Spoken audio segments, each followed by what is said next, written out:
Recording in progress.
Sihlalo, Morning, Maso. unjani sihlalo? Hayi sikhona sisi kuhla khonto njani? Iphilile nami sihlalo, inkosi akhonto. Sizawutshala ilanga qha namhlanje. Hey, sizawutsha kodwa ke thina silapha ezindlini siphume Ewe, siye ewe. kwiplenary ephuma late sizawuxoleleka yingqele. Oh, okay, all right. Siya physical siyile social class. Okay, all right, So sihlalo. kuzawufuneke ndikugqagqamise nalapha emeeting. Okay, sihlalo. Hayi, kodwa simele sibe sabe sigqibile ngo-12. We 12:30 sabe sesigqibile. Nakanjani sihlalo? Mm. All right, sihlalo. Okay ke so inkosi sisi.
Zoleka.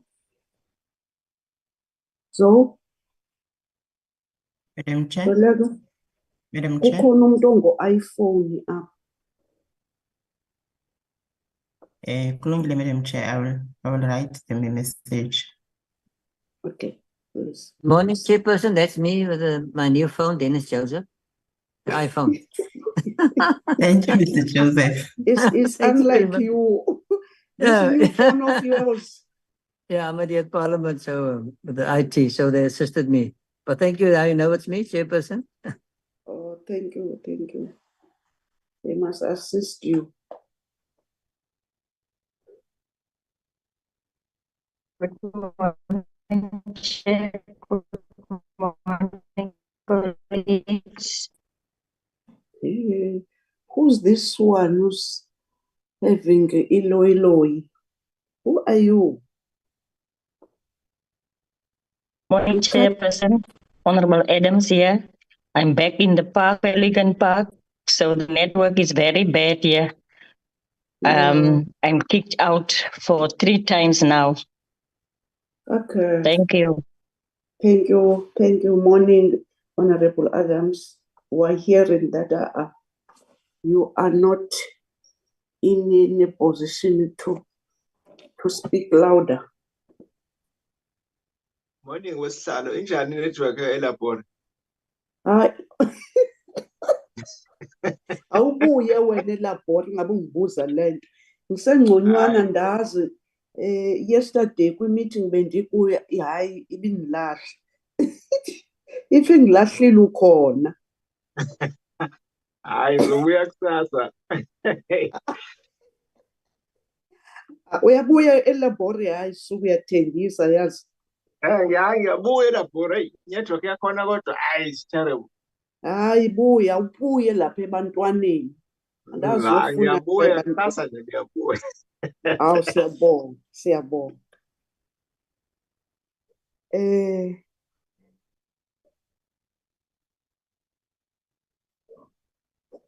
Ukhona nyani apha nkokheli yabatsha then. Ukhona apha mhlonishwa. Muphi umhlonishwa? Molo Chair. Mhlongo. Good morning, colleagues. Morning, morning, Honorable Mhlongo.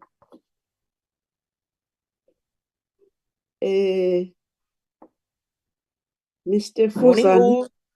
Morning, morning, morning, Honorable Van Dijk. Mr. Fuzan, ukhona lo mhlekazi apha? Huh?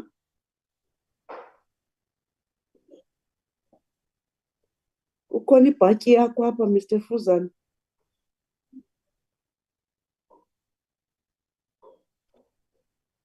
Morning, Talo. I'll check. Oh, she's responding. He's responding. Check them all. Ndibona le nto apha dokotela ukuba ndibona nenkokheli ingenile. Andiyazi ngoba isendleleni nje uba ingena uba izawudithini. Yenzela ukuthi ke apha ndingayikhwazi kanti iyabhabha yona. Itshekishe. Nguyisabhoko. Zihlala ibhabha njalo yona nje. Hayi suka wongamthumanga uba makasibhabhele thina. Madam Chair, Hello sis. the office did indicate uba uzawujoin at the beginning of the meeting. Oh. Thank you.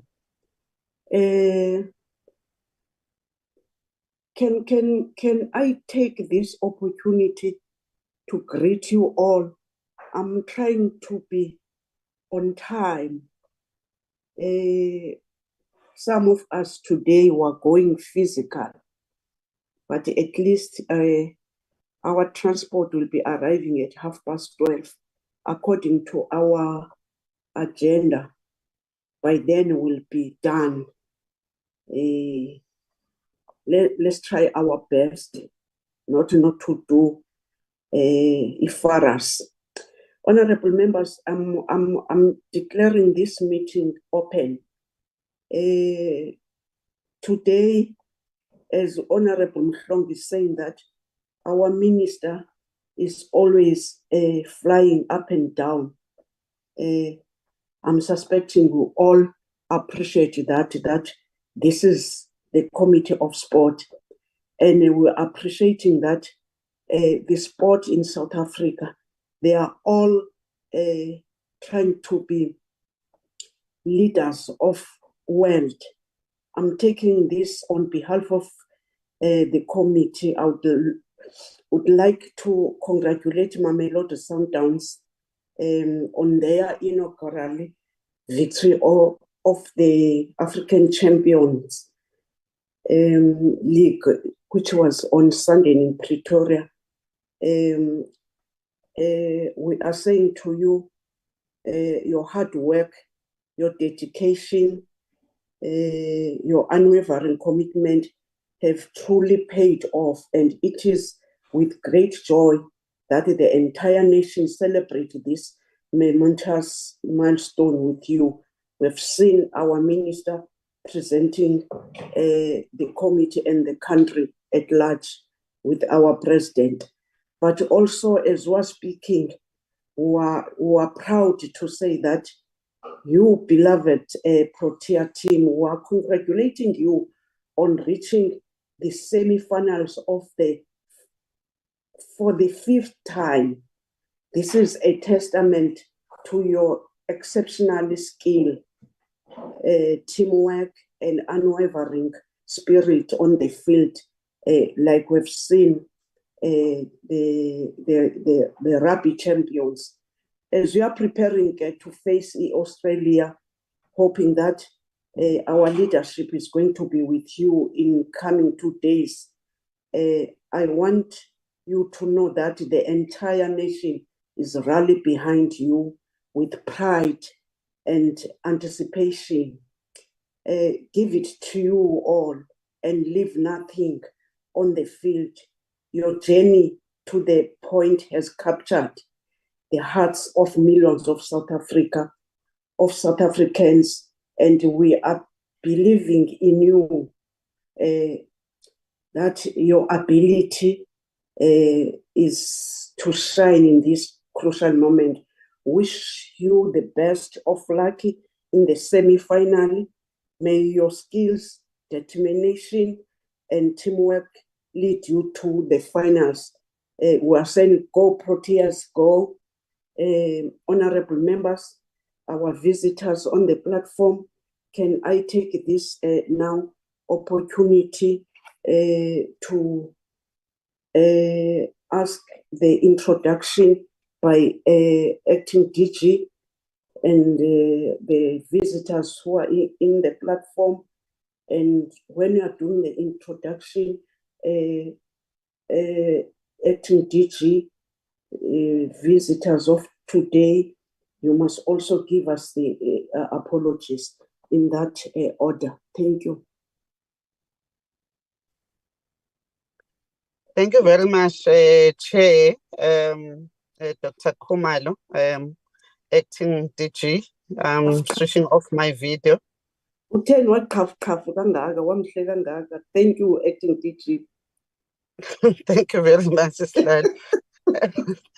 I am, and good morning to yourself, members, and the minister. I am here in the meeting with the DDGs from the department, DDG Sumaya Khan, and I need to indicate, Chair, that she's the one who will then lead the overview when you allow us to do the departmental overview. DDG Khan will do that as the DDG for sport. DDG Corporate Services is also in the meeting, which is DDG Mandisa Chikwatamba.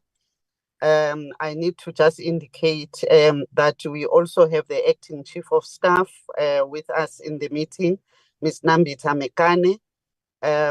She is leading the team from the office of the minister, but also present is the advisor to the minister, Mr. Max Fuzani. I am also, allow me through you, not going to introduce the support staff that are here with us, but just the key staff that work within the space of Parliament, which is the Parliamentary Liaison Officer in the Office of the Minister, Vui, who is also present in the meeting, Manyandela, who's also present in the meeting, and Lodwick on the side of the Office of the DG, who does the similar work on behalf of the Office of the DG and administration.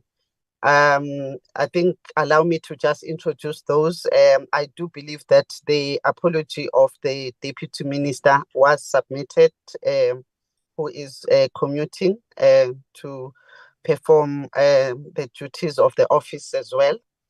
And also just to apologize for DDG Ndima. We have allowed him not to join the meeting so that he can continue with other work commitments, but the rest of the DDGs and myself are in the meeting. And maybe I need to also say good morning to the President and the board and management in the SA Gymnastics Federation. Thank you, Chairperson. Thank you so much, Acting DG. We are noting the apology of the DM. Can now allow and greet the President of Gymnastic to do so, to follow suit. Thank you.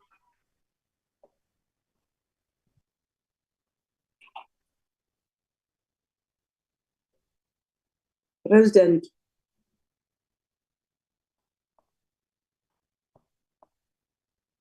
Ukona is in here.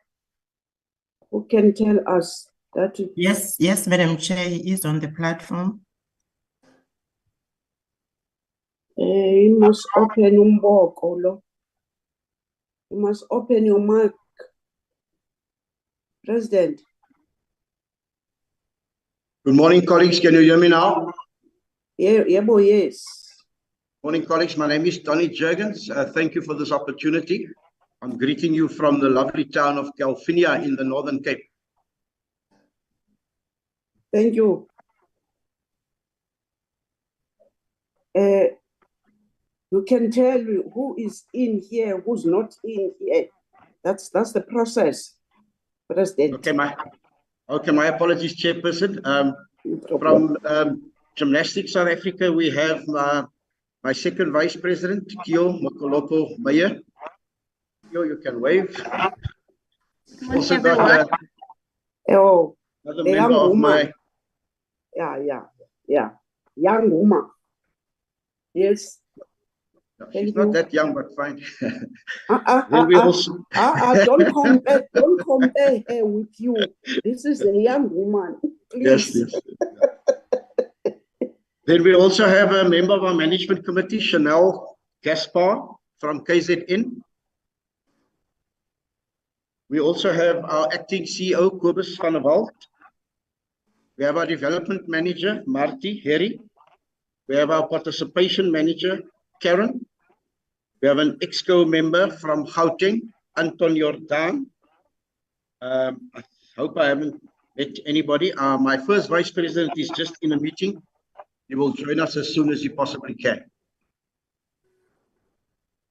Do you have any apologies? Yes, Chair, we've got apologies from our EXCO members. Some of them are employed and they can't get off work. So we will send you a list of the rest of our EXCO, but they did apologize. And as I said, our first vice president will join us as soon as he can. We have those who's speaking. Okay, honorable members, Zoleka, can we have any other apologies from your office? Thank you, Madam Chair. We do have an apology from the Deputy Minister who is traveling to India on official business. And the acting DG has also indicated that she has a doctor's appointment and therefore would like to be excused from the meeting at 9:30, but will rejoin the meeting around 11. The minister is in the meeting, Madam Chair, but I understand that he also will be traveling on official business to Russia. Thank you, Madam Chair. Thank you. Honorable members, these are apologies, and then I'm suspecting you are all accepting, and can I ask honorable members to adopt the agenda?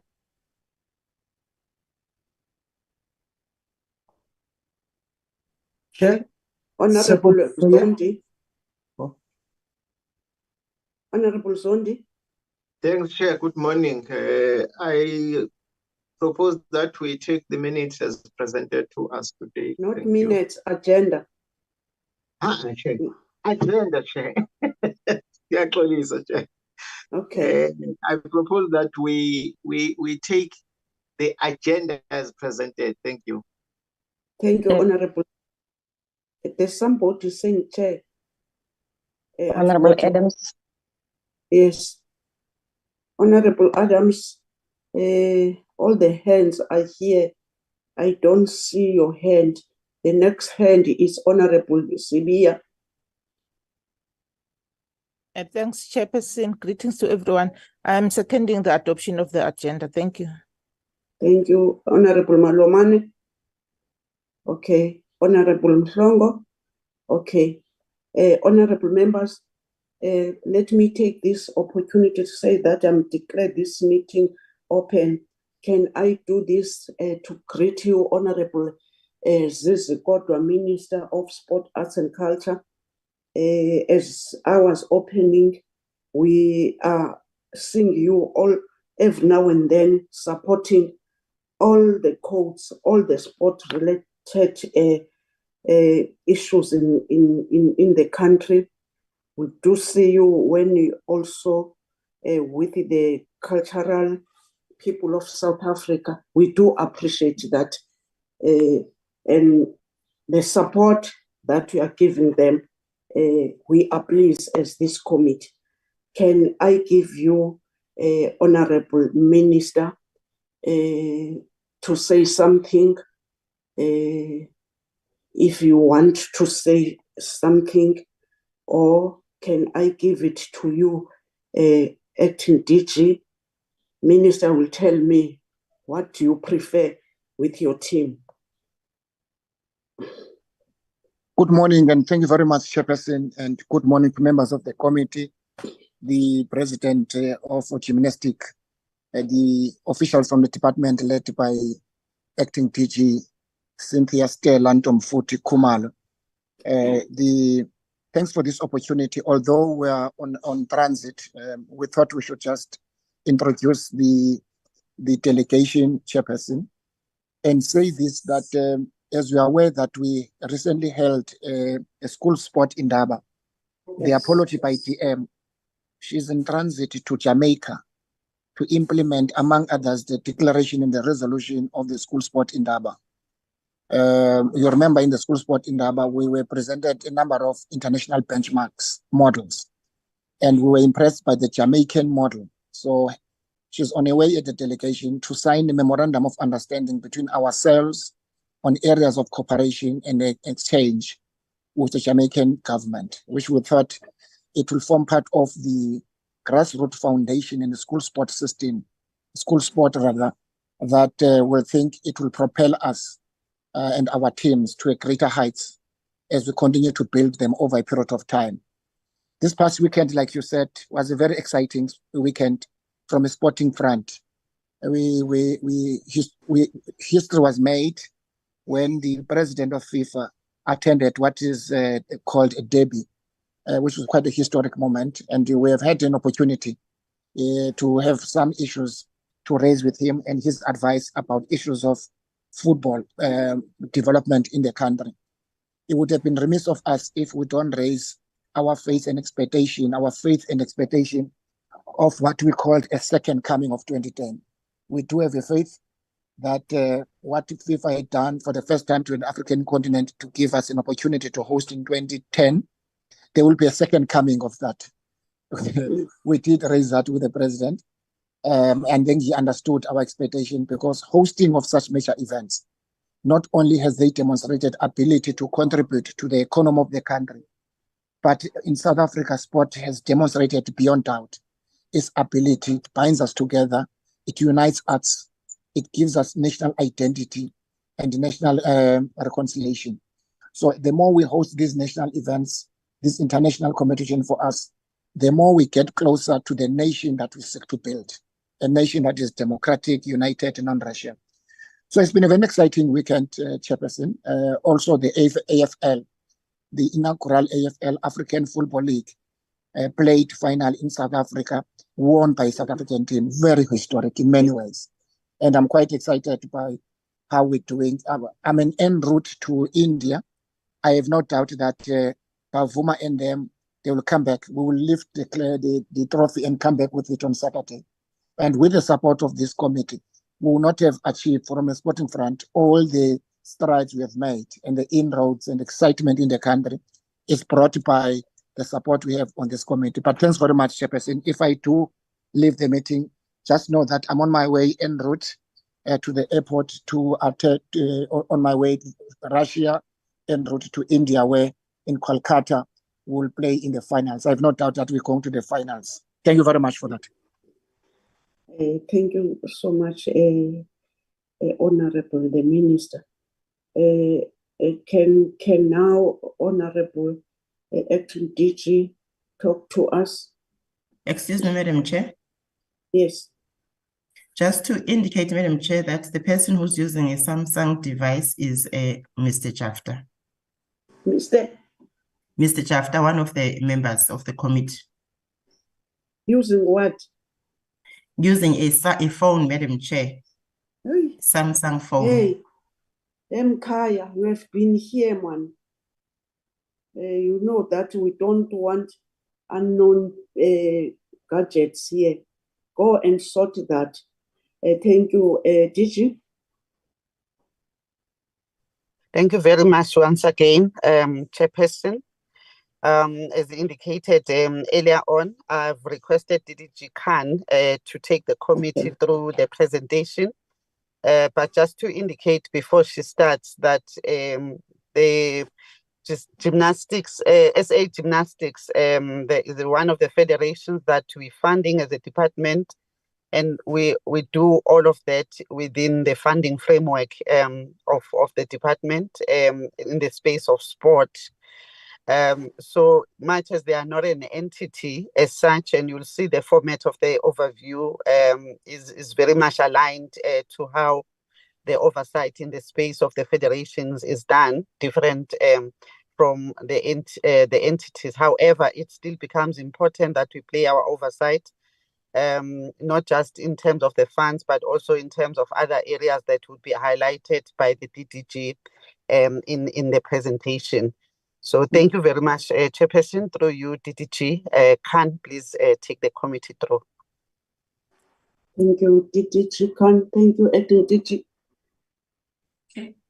Thank you very much, ADG. Good morning, Chairperson and members of the committee. Good morning, Minister, and good morning to the President and the leadership of South African Gymnastics Federation. Chairperson, I'm going to switch off my camera. I think everyone's had a sense of the fact that I am here in person.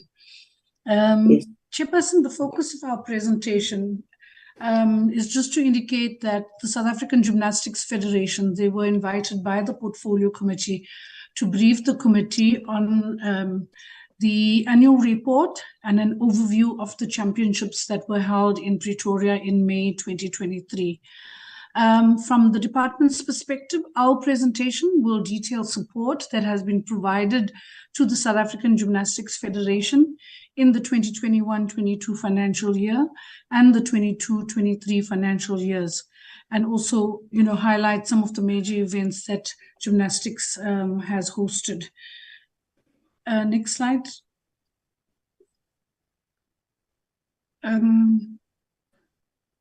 Okay. Gymnastics South Africa, their financial year chairperson is from the 1st of April to the 31st of March annually. And chairperson, I must indicate that we have encouraged all the federations to align their financial year to the government's financial year for ease of reporting, for ease of funding, so that when we expect a report, we get a report at the same time where we're all preparing our own annual reports as well. So gymnastics has aligned to the financial year of government. And in the 2022-2023 financial year, the Federation scheduled an AGM for the 22nd of July 2023 on a Zoom platform to present their annual, their presidential, and their audited financial statements. Next slide.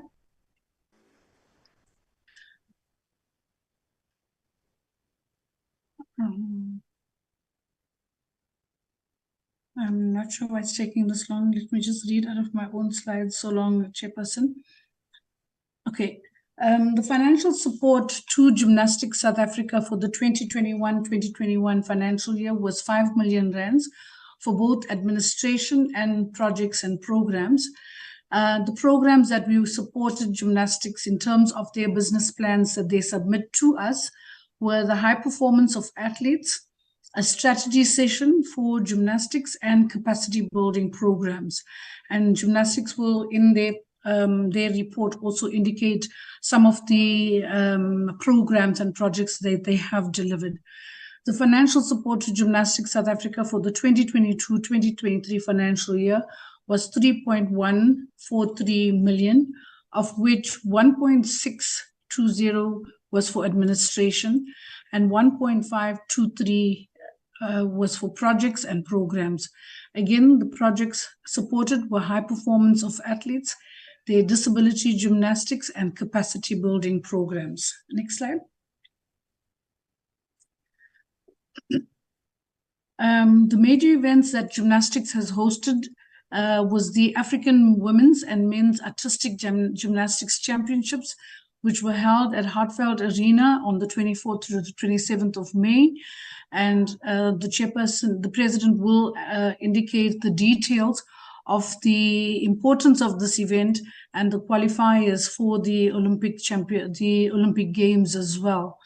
The Down Syndrome World Championships was held at Mat Sports Center from the 22nd to the 25th of September 2023. Chairperson, this was also very successfully held, and it's part of gymnastics focus on sport for people with disabilities. And I think their big focus is also on ensuring that there's inclusivity in the sport. And I think their report, when they present it, will indicate this factor and the efforts that they've made in terms of the disability aspect of gymnastics. Next slide. Chairperson, I must indicate that gymnastics is one of the 19 codes of sport that is part of the EPG, which is the Eminent Persons Group, where they are assessed on their transformation, on the transformation charter that we have provided to them. In terms of the transformation charter, there are various dimensions. In fact, there are many, there's dimensions in terms of the transformation charter, and there are dimensions in terms of the transformation barometer. And if you look at the transformation barometer, the codes of sport actually set their own targets for that. There are almost 46 dimensions. We have indicated some of the dimensions that they have they performed on. Chairperson, I must indicate that this is a report from the 2019-2020 transformation report. We are busy with a report that will be finalized for the 2021-2022 financial year. And we have also started the process of gathering information for the 2022-2023 financial year.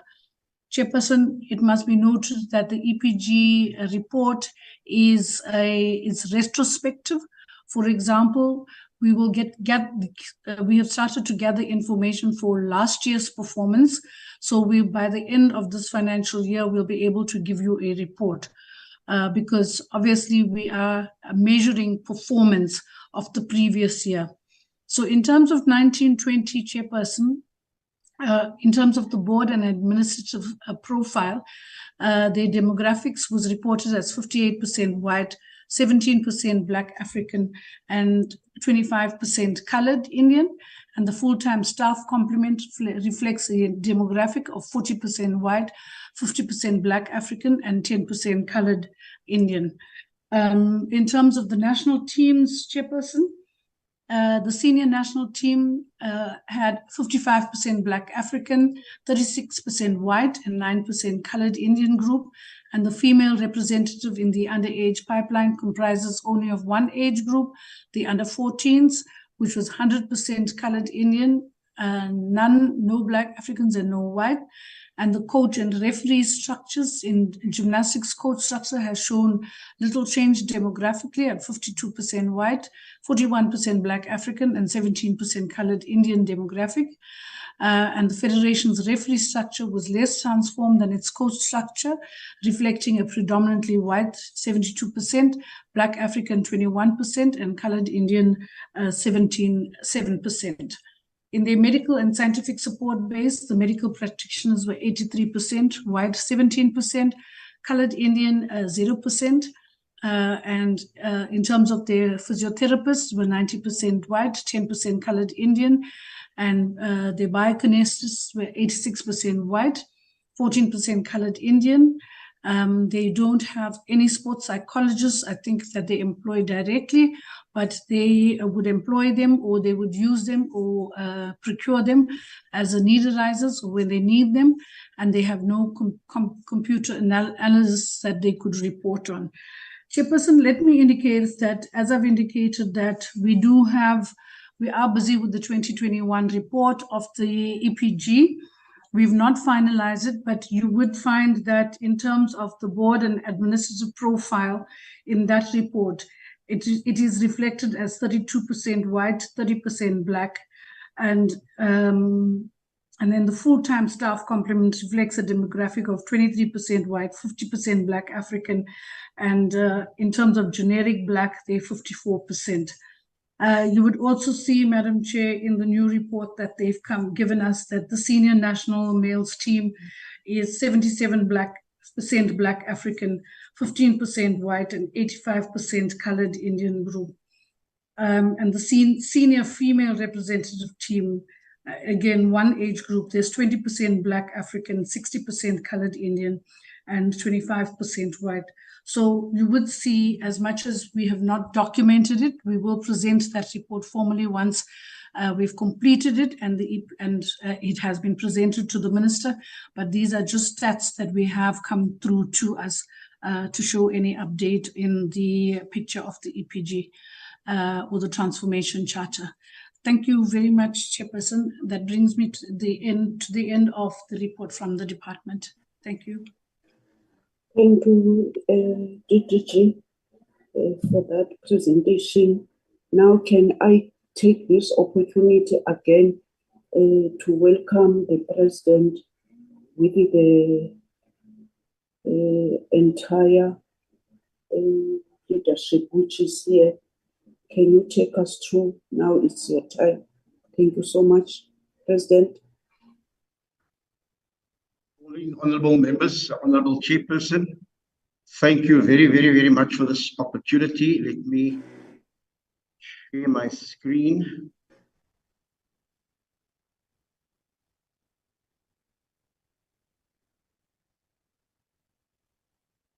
Just to confirm that the colleagues are seeing the full screen, full presentation. Okay.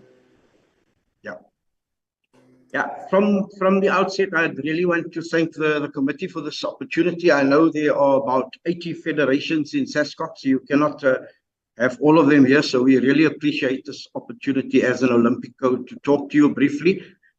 And I also want to thank DDG Khan for her presentation. and also for the support of the department over the years. We have a very long and fruitful relationship with the department, and I think it's fair to say without departmental support, this federation would not have survived. We are not in the fortunate position that some federations are, where the sponsors are competing to fund them. So really, we are really thankful for the support of the department. So I'm going to give you an idea of what gymnastics is all about. I think sometimes there is misconceptions about gymnastics.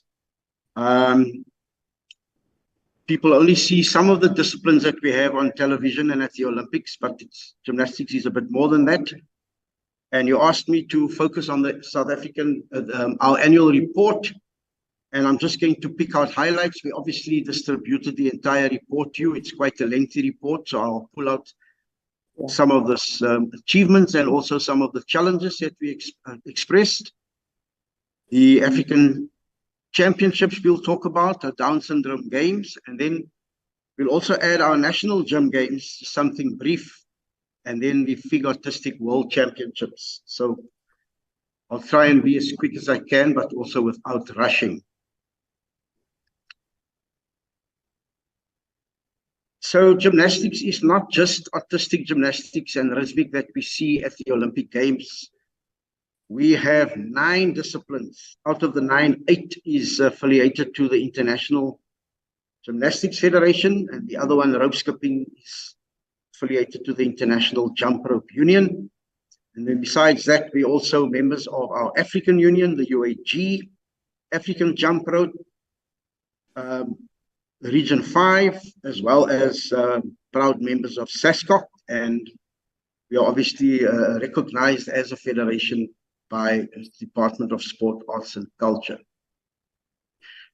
So I just want to give you a quick idea of our 9 disciplines, so you can get a sense of that. So firstly, we have women and men's artistic gymnastics, and this is the one that everybody is aware of, and we see these are Olympic disciplines, and obviously we are going to brag with you quite extensively throughout this presentation about the achievements of our women's artistic gymnastics team. So that is the one with the bars and the vaults and floor routines, and I won't go into all of that detail. The men have 6 apparatus and the women have 4 apparatus. And you can compete as a team or you can compete on individual apparatus as well. Then we also have rhythmic gymnastics. So this is the one with the balls, the hoops, the ribbons, and so on. Very popular. 100% female at the stage from a participant's perspective. We have gymnastics for all. This is surprisingly one of the biggest disciplines in international gymnastics. There is something called the World Gymnastrada that happens every 4 years. The last one was now in August of this year, where South Africa had about 160 participants. And as you can see, this really is for all ages. If people are prepared to raise funds and practice, and they can end up at the World Gymnastrada. On the left, we have our team from the Western Cape. As you can see, all ages, and on the right, our team from the Eastern Cape. A few years ago, we had as many as 700 people at the Gymnastrada. That was at a time that the provincial departments all bought into this concept. So that is Gym for All. And yeah, and just by the way, we hosted, there's another version of this called the Gym for Life Challenge, which South African Gymnastics hosted in 2013. We also have acrobatic gymnastics. So you will see, Chairperson and honorable members, some of these disciplines require dedicated facilities and dedicated equipment. And so that makes it more difficult to access, whilst others, you just require good coaches, use your body and a mat or a rope, and you can practice one or other discipline of gymnastics. So this is acrobatics. You do this in trios, you do this in pairs. Then we have aerobics, aerobic gymnastics. And again, very little equipment required, just some space. Parkour is the new kid on the block. It's really popular amongst teenagers. The simplest way that I describe it, I'm not a technical expert, as you'll soon discover. It's the young kids jumping over everyday implements, and then there's also set out courses on which they compete. So this is really accessible for teenagers and can be done wherever. Rope skipping is one of our popular disciplines, I think for obvious reasons. Just with a rope, different kinds of ropes, those speed ropes, double Dutch ropes. The kids can do all sorts of things. We have speed skipping, what's the other word? Kio will help me out later, but they do all sorts of tricks. It's amazing what people can do with ropes, and we have quite a few world medalists in this field. And then we have trampoline and tumbling. Right now, as we speak, the World Championships are happening in Birmingham. Our high performance manager, Offering Clarka, is in Birmingham at the moment as a judge and as a coach and as a manager. So again, we have some really good performances, former world champions also in this particular discipline. So those are our 9 disciplines, Chairperson. As you can see, it's a big sport, lots of complexities. In terms of our vision, you will know, Chairperson, that our vision is about developing individuals using gymnastics as a tool and getting these individuals to impact positively on the world. So our vision is not about getting medals at the Olympics or high performance, etc. Our vision tries to be as inclusive as possible, and it's about holistic development rather than only sports development. Similarly, our mission, just speak about our, let me just see if I didn't miss. Yeah. In terms of our footprint, we are active in every single of our 9 provinces. Our executive committee is made up of a representative from each of the 9 provinces. Normally, it's the president or the vice president. We have about 350 clubs now. We are active in about 455 schools and in 47 districts. So we're not in every single district in the country, but we are proudly in every single of the 9 provinces. And I want to say up front that it doesn't mean that we have all 9 disciplines in every one of the 9 provinces, but that is obviously something we are working on. And estimated, we are in about 8,000 households. I was referring to our mission. And again, you can see it's about empowerment. And it's not just about with physical skills, but we're also looking at emotional skills and mental skills. We've got a big focus on mental wellness. We offer programs for people of all ages. Again, one would think that gymnastics is only for people, for children and youth, but we try and offer programs for everybody. And again, it's about potential, it's about loyalty, discipline, camaraderie, etc. So this is our tagline in our mission statement. We believe that the world will be a better place if everyone believes in their potential. So this is just not words for us to the portfolio committee or words on a PowerPoint. We really try with limited resources to live up to this vision and mission as best as we can. This is in your packs. I'm not going to go into any amount of detail on this diagram, but this is to give you an idea of the strategic goals that we have set. And 2 weekends ago, our entire executive, we workshopped these goals and workshopped prioritizing and planning. And so thank you to our EXCO members for attending that. But so on the one hand, on the right-hand side, we've got 3 legs of participation. One is obviously focusing on high performance, trying to get as many medals as we can for our country. We are in a very, very competitive space in some of the disciplines, the likes of China, Russia, America, are just years ahead of us, and for us to catch up to them is almost going to be an impossible task. That's a high performance program. As I said to you, our manager is offering, and he's in Birmingham at the moment. And then we have our participation leg. Our manager there is Karen. She's here on the call. And this is where we look after our clubs. Competitions, events is one of the big things we offer our members. And so club support and revitalizing and increasing clubs is what we try to do there. And then we have our development leg. Again, the manager, Marty, is present here. And this is about where we try to grow our sport, getting into more schools, getting into more mass participation activities, seniors activities. So yeah, that is the bottom of the pyramid and our development leg. And Marty is here in case you have any more questions. And then on the right-hand side, we have got a few cross-cutting issues that we try to focus on. I want to believe that we have good governance structures in place. Otherwise, DSAC would not support us, nor SAGF.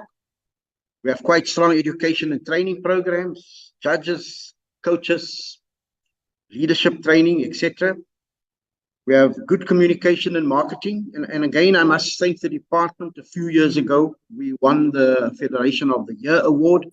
And this came with some resources, which really helped us to jack up our communications and marketing division. We have a strong transformation section. We have transformation officers in each of the 9 provinces. We don't have resources at the moment to continue paying them, but that's another story. As the DGG has mentioned, in terms of the EPG, there are 46 indicators. We do meet most of those indicators, but obviously we have challenges in 1 or 2 areas, and we are working on that. And then we also have a leg which we call gymnastics as a tool. And this is where, and we've had numerous workshops, and we've got some good case studies where this is being implemented. Again, with more resources, we can do even more. But this is where we focus on the sports for development sector, which is a huge sector, which in my opinion and our opinion is neglected in South Africa, where we deliberately use sport as a tool to address key challenges as we find in the sustainable development goals, issues such as poverty, substance abuse, teenage pregnancy, unemployment, health and wellness, and so on. So that is in terms of our strategic goals, what we are trying to achieve. I'm not going to pretend that we've reached all of these. It's work in progress, but this is a journey that we are on and a journey that we are very, very excited about. So quickly now, an overview of our annual report, and I'm just going to try and pick out on the highlights. So we normally start with recognizing those who have passed on but who have made a contribution to our sport. We also focused on emerging from the COVID-19 period, and I must tell you, and DG Khan would add, that even during COVID-19, we tried our very best to be active, moved things to an online, had online classes for people in their homes that they could do exercises. We also reported in our annual report that our former CEO, Anne van Marks, left the Federation. From a high performance perspective, there was quite a few events. Again, you can imagine 9 disciplines. So lots and lots of events, African Championships, WAG and MAG in Egypt. I was fortunate to be physically there, invited by the Egyptian Gymnastics Federation. And our women got a silver and our men got a bronze. And we also managed to get Naveen Daris qualify for the Olympics at those championships. Commonwealth Games, our team got a 4th, and Caitlin Ruskrantz got a bronze. In Region 5, we did very well, I must say, in gymnastics. We probably took 80 to 90% of the medals. A huge challenge in high performance is the cost of participation. And I'm sorry to say this, and I'm sure you will challenge me on this later, but I have to be honest. Many of these events, the clubs and the athletes have to come together and raise funds. We simply don't have funds to fund every single cost of international participation. So the personal cost of participating is a huge challenge. Participation, the base unit of our federation, is in actual fact our clubs and our schools. Our international federation does provide us with good support. They fund what we call FIG academies from time to time. Some of them we host here in South Africa, others in other parts of Africa. Our gym games is our biggest national event. Between 2,500 and 3,000 gymnasts come together in one place. And again, with the help of the department, we've managed to start an event called the Perfect 10, which is really showcasing the achievements of the top 10 gymnasts in each of our 9 disciplines. We form teams and they perform against each other, and this has been quite successful. From transformation and development perspective, as I mentioned, we've got coordinators in all of the provinces. And as I indicated, we've met most of our goals, but we need to do even more, and we can do even more. Gym for All I've already touched on, and I've already touched on participation in the World Gymnastrada and the Gym for Life, but we really want to grow this. And if there's anything that this committee can assist us with, it's to take this message of Gymnastrada out there. In fact, if I could challenge you to send representatives from the committee to the next Gymnastrada to really see what this is about. YouTube tells half the story, and get us back to those glory days when we had about between 600 and 700 people at Gymnastrada. It's really amazing to see what people can do just with very basic equipment. Bottles, towels, hoops, balloons, you name it. From a governance perspective, I believe that we have good governance systems in place. We really focus on this. We simply don't want an investigating unit knocking on our door, so we really invest a lot of time and money into financial management. We have a really good financial manager in place. He is present here. And we also have subcommittees. We've got a good constitution. My first vice hopefully will join us shortly if he's not here yet. This is his area of focus: rules, regulations, constitution. I think, at the risk of sounding a bit arrogant, I think we are really on top of our game when it comes to governance. Safeguarding. I want to proudly say that we regard ourselves as one of the leading federations when it comes to safeguarding. We were the ones that recommended in a SASCOC meeting that if federations don't have a policy, they should no longer be members of SASCOC. We've got numerous online training courses. Myself and our safeguarding officer 2 weeks ago did some training in Gauteng, helped other federations. So we are absolutely serious about safeguarding. We have challenges.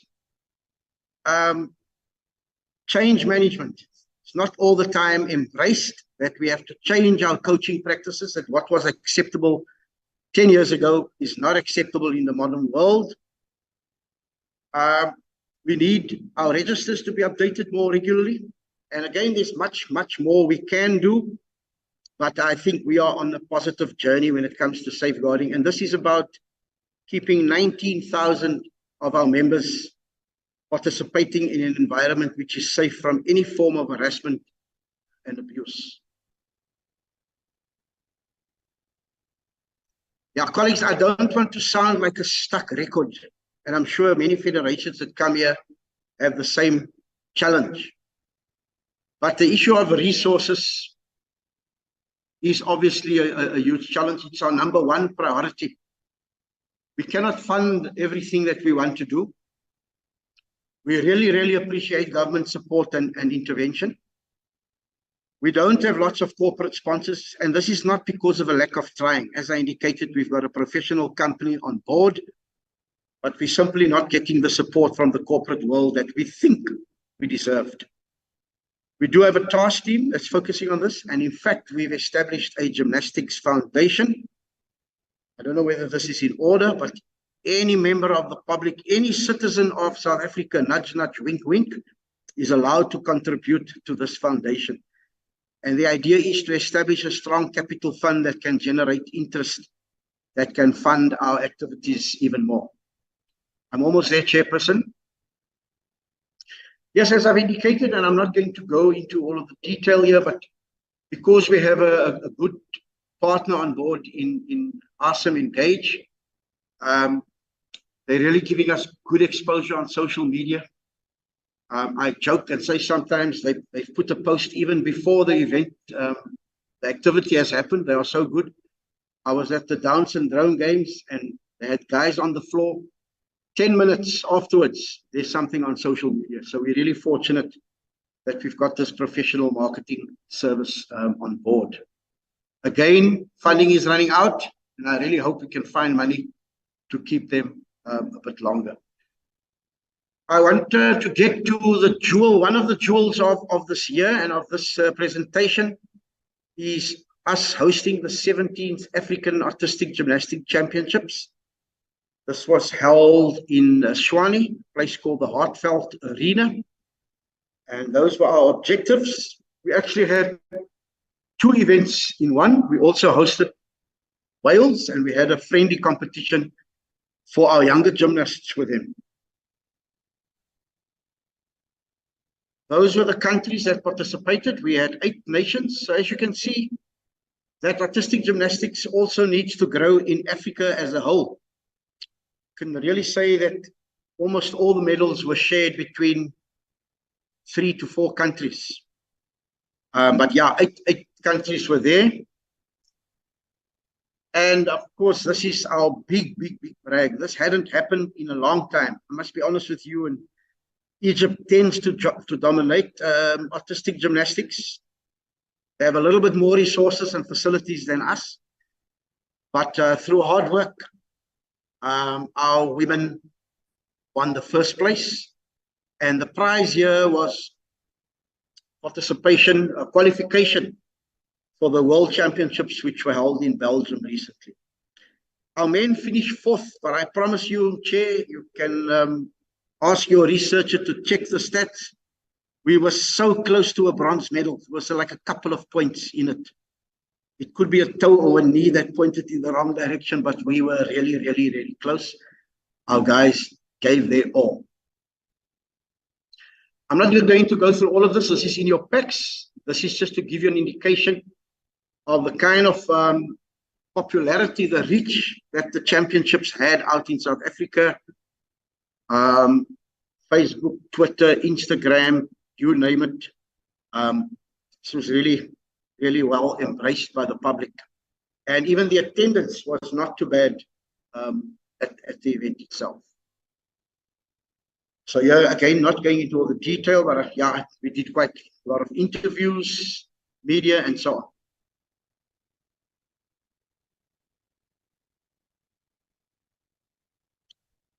Picture on the bottom right is myself with the Wales team and our Wales participants. Chairperson, honorable colleagues, this is the other huge highlight of our year. I was there. Really, some parts of this event, I don't want to sound emotional or anything, but this really made me realize why I'm in sport, why I'm in gymnastics. This made it all worthwhile. This happened in September.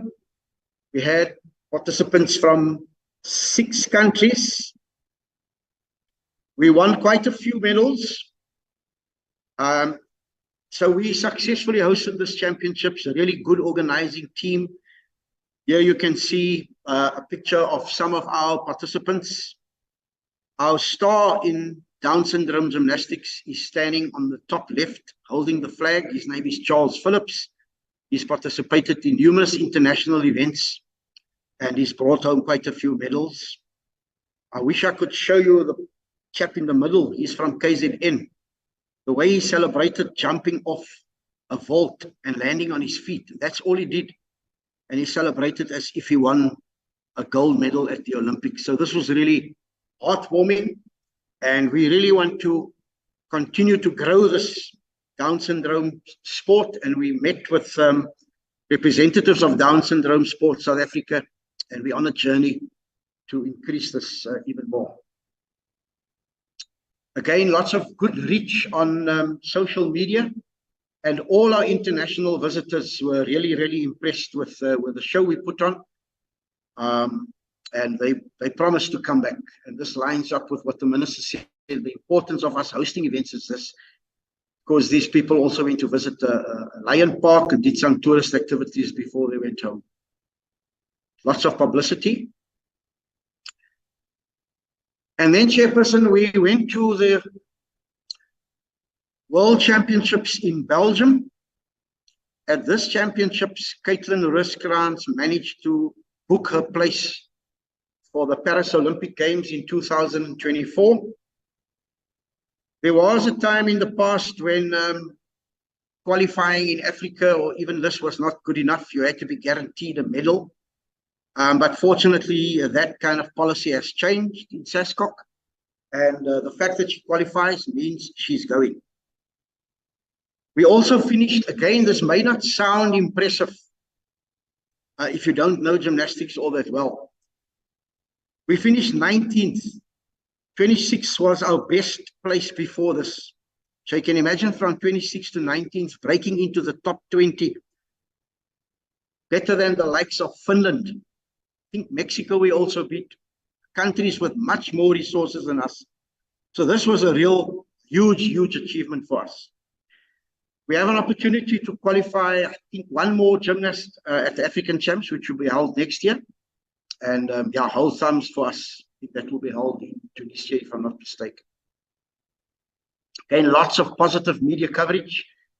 And I can safely say that Caitlin Rooskrans is almost like the poster girl of gymnastics for us now. It's brought lots of interest.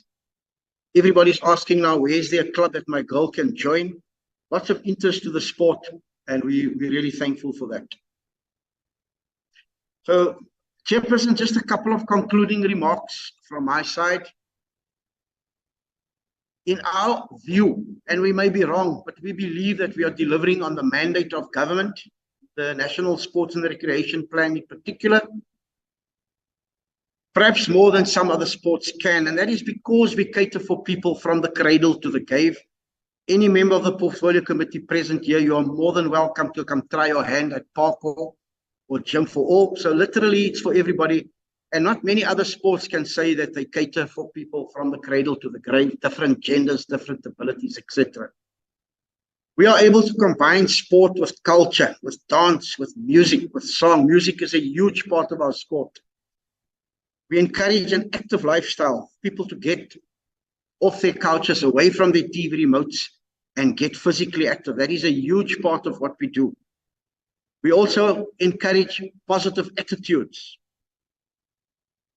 I think we've proven beyond doubt, and again, I want to stress, otherwise we would not have gotten Federation of the Year, that we have good governance. We submit our reports on time, sometimes way ahead of time, to the extent that they ask, where's your report? I said, no, but we actually sent it to you 2 weeks ago. So we've got the ability to deliver quality programs. We've got really good clubs, good coaches all across the country, both in urban and in rural areas. For us, inclusivity is non-negotiable. It's not a whether or if, it's non-negotiable. You will see that we cater for all genders. Everybody, I've gone through that already. We have shown that we are serious about preventing abuse to gymnasts. Yes, we have received questions from the Portfolio Committee on time about individual cases. But on the whole, we believe that this is one of the things we take very serious. We're also extremely serious. And again, it's not just words on a page. Our actions are there. It speaks for itself, about transformation and changing things. Yes, we still have a way to go. And some of our shortcomings have been pointed out by the DDG, but I think we're on a good journey. And then finally, colleagues, We think there's a lot of challenges in our country, and the sporting fraternity has stood on the side of these challenges. There's a huge world out there called the sports for development world, and we think that sport can play a big role in addressing some of the sustainable development goals, but that's only going to happen if we as sports leaders, and that's all of us, take this seriously and embark on this journey. Chairperson, honorable members, I've said a lot. I've been a bit fast, but I really, really want to thank you for this opportunity, and we appreciate your time, and we are open to your input and your questions. I thank you very much. President, may I ask you, do you have the financial report with you to present to us? Chairperson, we were not asked to present a financial report, but I do have my financial manager is present here. I'm suspecting when we were saying annual report, even if we didn't mention annual report is a report which is having an inclusivity of the financials. Okay. Well, that's fine. I can ask our financial manager, Sonia. Is she still here? Okay. Okay. Thank you, President. And for the chair? Yes, Honorable Msong. What was the reason for us not to get the presentation of financial status? Because we don't have it now. I think it will be a verbal. I'm suspecting that's why I was asking Honorable Msong, and you if you're listening, he's saying that they were not aware that they must present. That's why I'm saying when we are saying annual report, it can't be annual report without financials. Yeah, Honorable Chair, I will ask our, as I said, we did submit the report to you. We did submit the full annual report to you, which included the financials. But yeah, I will ask Sonia to speak to this now.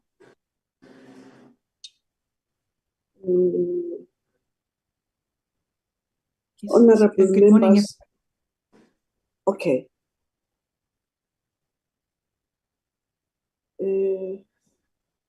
Ms. Sonia. Yes, good morning, everybody. Yes, well, the annual report does encompass a snapshot of the financial situation of the Federation, and the very detailed information is then encompassed in the annual financial statements, which I do believe have been submitted as well. Do you wish to go through a specific section of the annual report, specifically on the financials? Annual report is an annual report. We don't need specific. We need the whole report. We are saying annual. So it's a pity that by this time you can think that we cannot ask that. When we're doing annual report, it must be encompassed with everything that we have been doing. So I'm not yet sure your question whether it's relevant, or are you want to say to us you are not having your annual report with you, because we are not going to say speak to that area on the other area. We want annual report on financials. Do you understand, Anya and President? Yes, Chairperson, as I indicated, we submitted this to you. This is part of the full report which we submitted to you. Yes. So if we want you to talk to it. Okay. Okay, Sonia, I suggest you then just highlight what was in the annual report and then see if there's any questions on that. Okay, I'm going to just need to. Sorry, should we just off your video? Take off your video, Sonia, in order that you must be clearly heard. We've seen you. You can switch off the video, and it's interfering with your mic. Maybe it's network problems. We've seen you. You can take it off.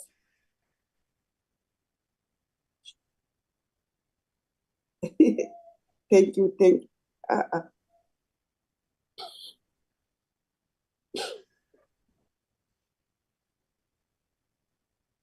I'm just pulling up the annual report. Please bear with me.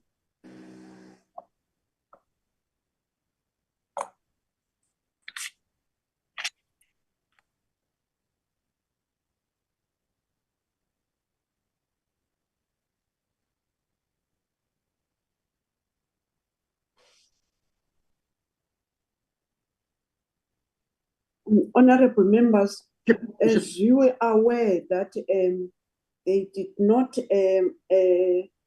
present the full report to us. However, they only submitted a snapshot of their financial, but not the detailed one. So maybe that's why President didn't present. What are we saying, honorable members?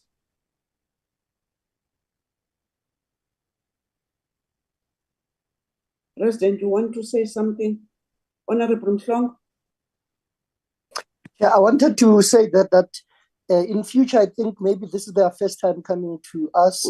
The financial statement or the financial report composed of things that are financial. For an example, if you've received a clear audit findings and if there are challenges that we must know exactly. One of the things that I'll find out for issues that I wanted to ask, issues of finance, like you have money from Lot, how much is it? The detailed report that will have for us to understand. I do get you, Honorable Mhlongo. You are correct, because in the President's presentation, you said they did get clean audit report. So that's what we want to see. How clean is clean? So I do get you, Honorable Mhlongo. Yes, Honorable Mhlongo and honorable members, I note that very much. Just a moment, okay. President. Thank you, Honorable Mhlongo. Do you want to say something also, honorable members? I'm seeing your hands now are coming up. I'm suspecting, Honorable Mhlongo, it's correctly so. When I was asking whether they do have a financial report, and I'm seeing the hands. What do you want to say, Honorable Zondi, Honorable Mhlongo, Honorable Mthethwa? No, Chair, I think Honorable Mhlongo covered. I was going to add to that the department should guide any entity that is going to present to the portfolio committee. Where there are gaps, they should advise them in advance before they are presenting to us. But it's fine. I think Honorable Mhlongo covered it very well. Next time, they would do it the better way. Let's give them to present this snap report, which they've presented, but department, you didn't do your work, because they can't come here, as you know that any entity coming here, we don't need snap report. But can Sonia do that? Thank you. Thank you so much, President and Sonia. Go on. Chair. There's somebody who's saying, Chair. It's Honorable Mthethwa. Oh, I've seen your hand, but you dropped it. Yes, Honorable Mthethwa. Chair, thank you, Chair. I'm covered, Chair. Okay, I'm covered because I was going to say the same thing, that the department should have advised the Federation to bring the financials. Thank you, Honorable Mthethwa. President, chair your team now. Okay, thank you, Chair. I'll go through this on behalf of Sonia, but if there's questions, then Sonia can answer it. So, Sonia, just go to the top of the report. So, from a finance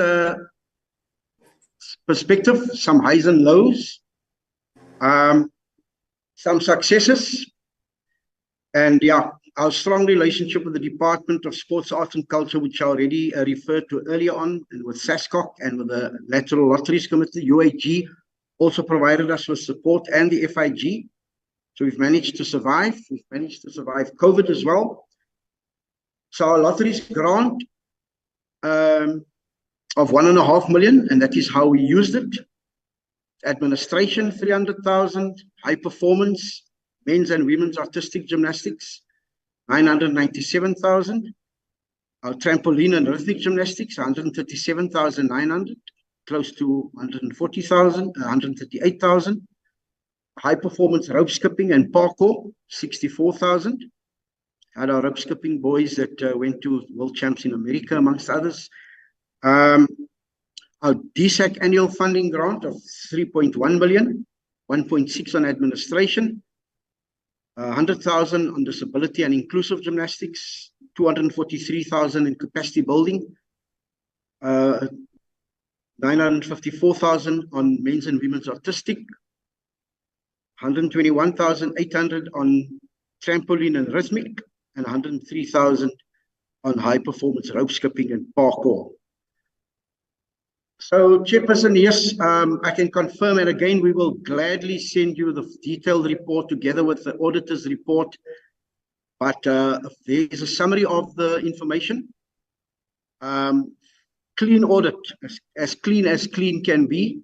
No real, but yeah, as I said, it's easy for me to say so. I'll happily send you all the documents that you require. And obviously, we've submitted this to the department as well. So that is a summary of our financial position, Chairperson.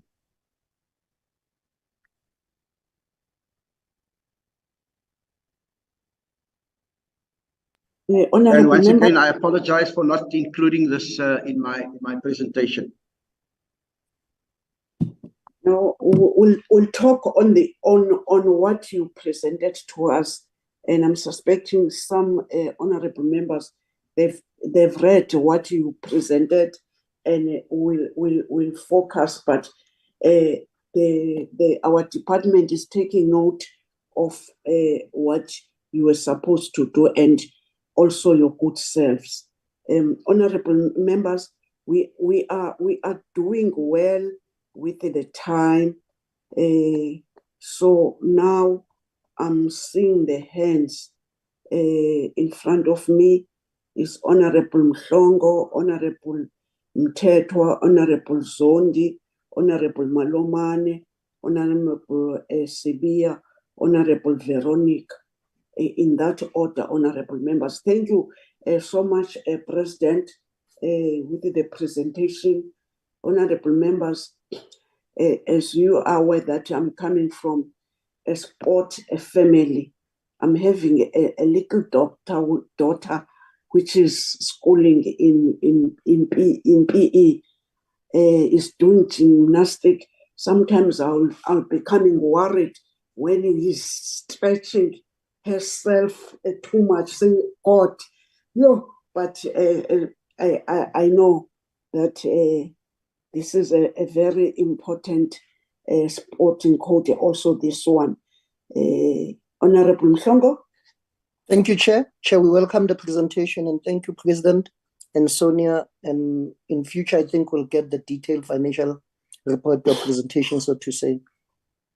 Chair, on a lighter note, I wanted to, the DM went alone to Jamaica, were left behind. We don't know he's signing in our absentia. The minister is away en route to Russia, going to watch Proteas in our absentia. We've never went through, it's now our last term here, but we're still doing oversight via virtual processes, shockingly. But nonetheless, Chair, the question is, what was the reason for you guys as gymnastic team to have an AGM via Zoom?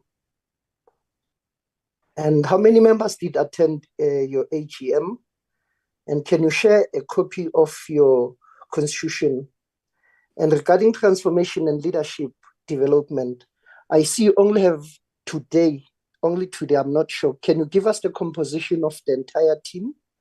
And because today only one female, black female, is on Zoom today, and it's shocking. Maybe I don't understand it well. Can I have a composition and diversity part of the leadership here gymnastic? On your priorities, did you meet the membership priority of having disadvantaged community. I saw your presentation says 19,000, but can you break that 19,000 in different disadvantaged community? Because I saw your membership, it's 19,000.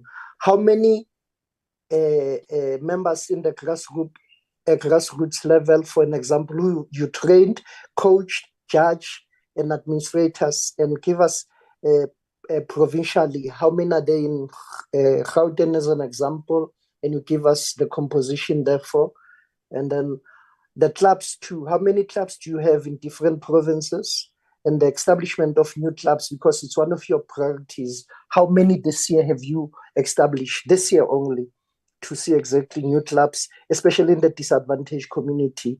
And how many talent have you developed this year, or quarter by quarter, so to us, or for me to understand vis-a-vis the priority of appropriation channels? And I've spoken about the composition of your organization. I think it's, yes, it's not that diverse in my understanding, if you only understand what is diversity. And on your financials, I saw you only have lottos in the department. What is the strategy for you to get finance outside the department, even lotto? Do you go and approach different private companies, and what are they saying, and what is the strategy behind? What are you doing about it for you to get more funding outside what you are getting? And I wanted to find out what were the challenges on your International Gymnastic World Championship. You tell us about the success, but we don't know what were the challenges. So there were no challenges. And on the EPG chair, I think I'll still differ with the DDG, even the acting DG. The total composition of this board and the EPG measurement tool does not represent the entirety of what must be measured with, especially when you want to explain or to achieve a transformation charter in sports in the sector. Now, what I'm trying to say, I challenge even the leadership here, gymnastic, the transformation, you only showed us good pictures. It's not about pictures, it's about what is happening at the grassroots. Thank you very much. Thank you, Honorable Mhlongo. Honorable Mtetu. Thank you, Chair. May I first, may I say that this is the first report that I would welcome without even before critiquing it. Chair, I feel disarmed to even question and scrutinize what they have presented, because one of the things that have been missing in most of the presentations that we have sat here and welcomed before even critiquing, they have even brought portfolio of evidence. Pictures tell a good story, Mr. Mhlongo, contrary to your belief. I believe in pictures because pictures don't lie. May I say, Chair, having listened to the presentation, I want to find out why is DSEC seemingly following the same tendency and trends where they underfund important sporting codes, important work that is supposed to be done by federations. I mean, when you look at 1.6 going into administration, that is like 60% of what the department has funded for this sporting code. And this is one sporting code that is dominated by young children who do not have money to pay, who don't have the buying power, yet underfunded by 1.5 for the actual work. For me, this federation has done even beyond. I mean, the 3 point something could have been utilized in taking the team abroad. Just that 3 point is enough for that particular trip. But they have tried to do as much as they could. Even when you see the pictures of the integration, the transformation picture that you see, unlike others who speak of transformation in the presentation with nothing to show. I think I want to commend Donnie Jagan, the CEO, and the team on this one. I wish we could, in our 2024 vision, to do site visits if we do get to do that. This is one federation we must follow. I love the fact that they emphasize with confidence the issue of governance. No one has come before us with that confidence of governance. No qualification, and they are constantly saying we take this very serious. Now, having asked the issue of funding, why is the department not funding this particular federation sufficiently so to do the work that it has to do? We're expecting it to do magic. It is nonsensical because we can fund an orchestra with 54 million that we don't even know where it travels, which content it is playing, wherever it is traveling. But here are the kids who want to participate, who have participated, the disabled children who have participated in this game. Not those who speak about the people with disability as a by the way, or at least we have two. They have a focused program that deals with people with disability. Having said that, that's the question to the department. To Gymnastic SA, as you speak about corporate governance and the seriousness that you approach this particular phenomenon or an animal that is forever missing in others, what have you done? Have you experienced any wrongdoing within your organization? And if you have, what did you do with those who are found wanting in terms of governance? Has there been any consequence punishment that you've applied? Thanks, Chair. Thank you, Honorable Mteto. Honorable Zondi. Thank you, Honorable Chairperson. I join my colleagues in welcoming the presentation. President and your team, that is a very good job that you are doing. I think all South Africans can see that. And also to say, even if you are coming from the first or third world country, they know that South Africa is there. We have put the flag of South Africa on the map in every international event. And we thank the department and yourself that is working on a daily basis on our children that are competing under South African flags. A few questions though, through you, Honorable Chairperson. I just want to know how often does the department visit or have a consultative meeting with the GSA? In addition to the quarterly report submitted by GSA, what alternative mechanism exists to oversee and assess the entity's utilization of the 2022-23 financial allocation? How does the department verify the accuracy of the report submitted by the entity to ensure that they accurately reflect the events that transpired throughout the year?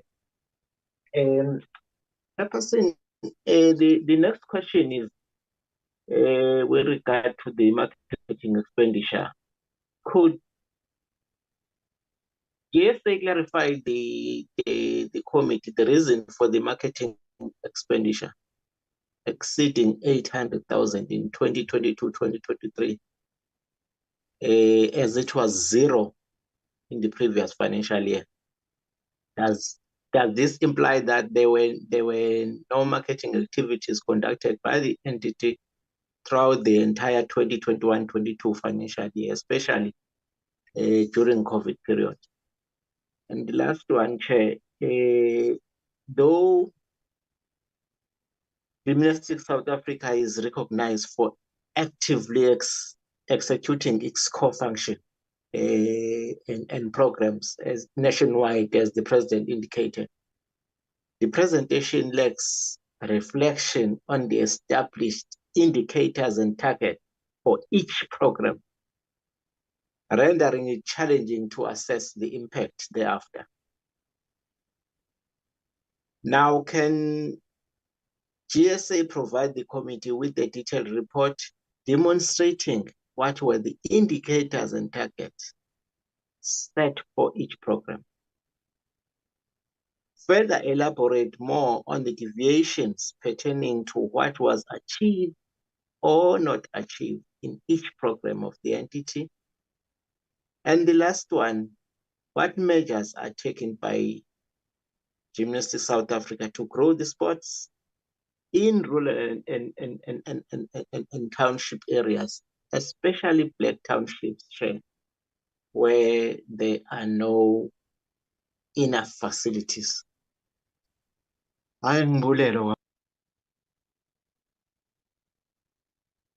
Sibonge, Honorable Zondi, Honorable Malomane. Thank you, Chair. Greetings to yourself, the Minister, if he is still present, the department staff,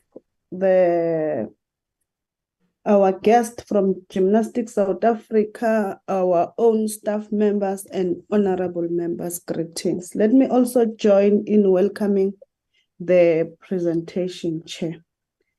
Chair, my first worry, it will be on the issue of the EPG, Chair.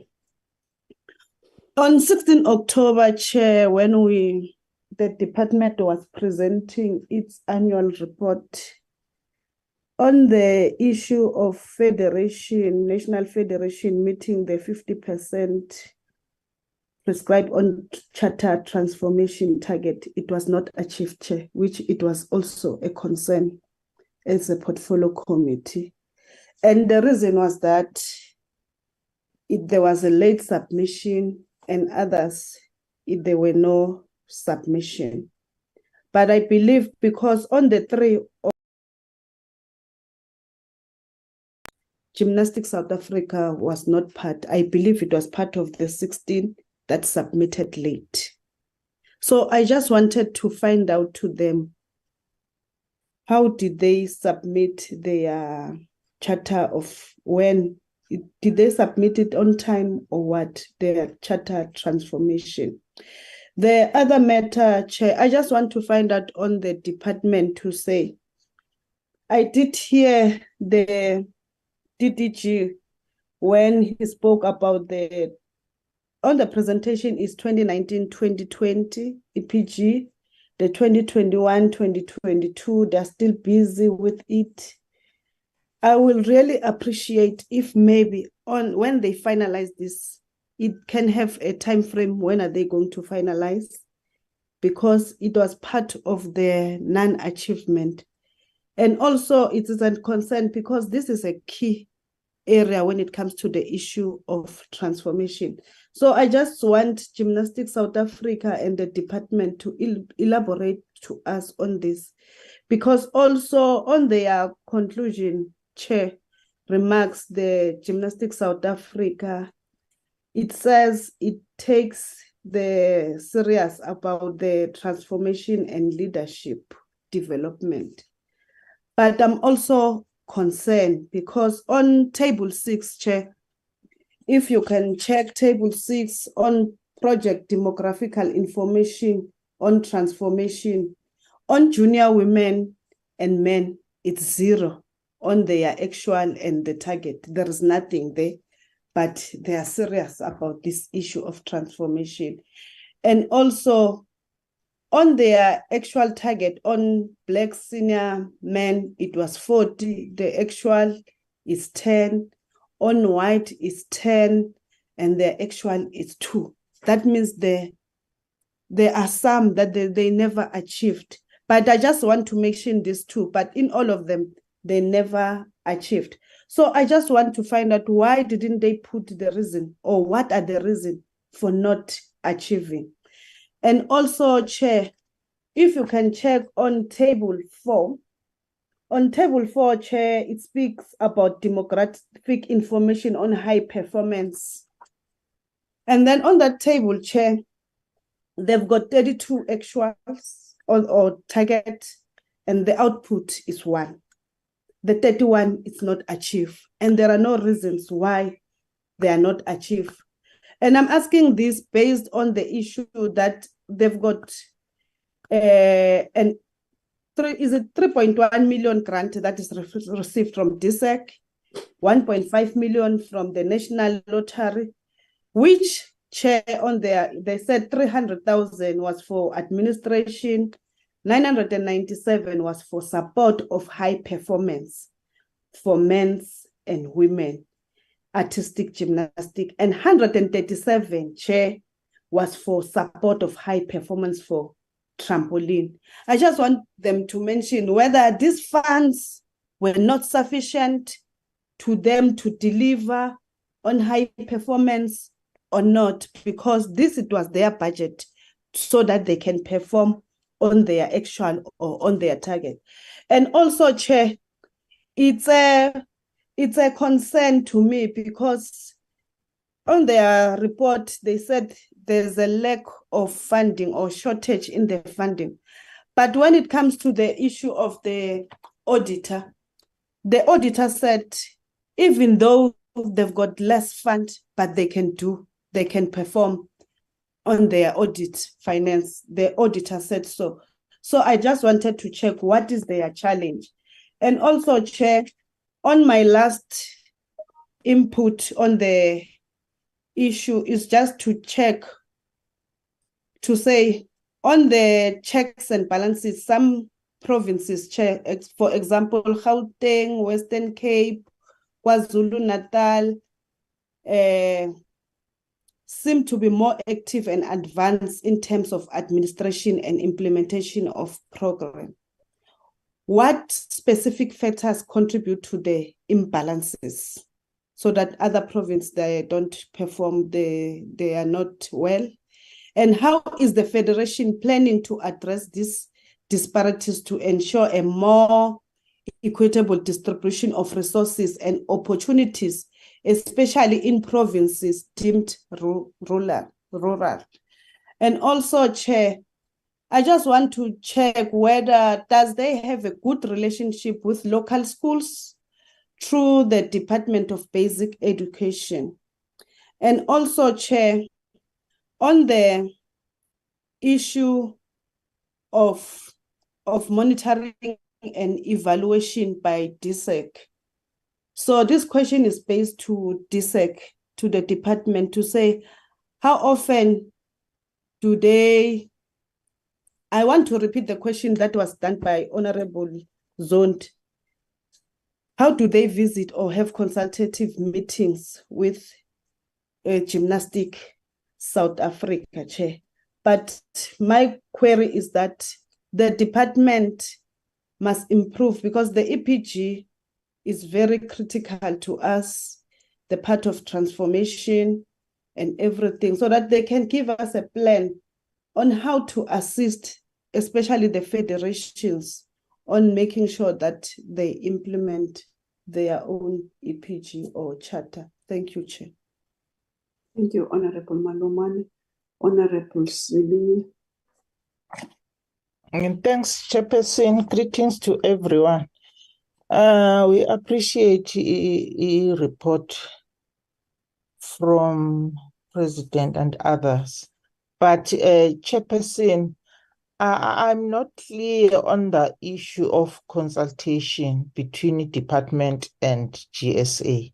If there is a lack of consultation, how do they communicate if there is no consultation? If they can elaborate more, what are those stumbling blocks? And again, it has been said that there is a lack of support to workshops and events. If there is a lack of workshops, it means the funds. I think the funds are being not, or they don't get the funds to do those workshops. What strategies do they have to overcome the challenges faced by the department and GSA. With regard to player and coach transformation, regarding race and gender, can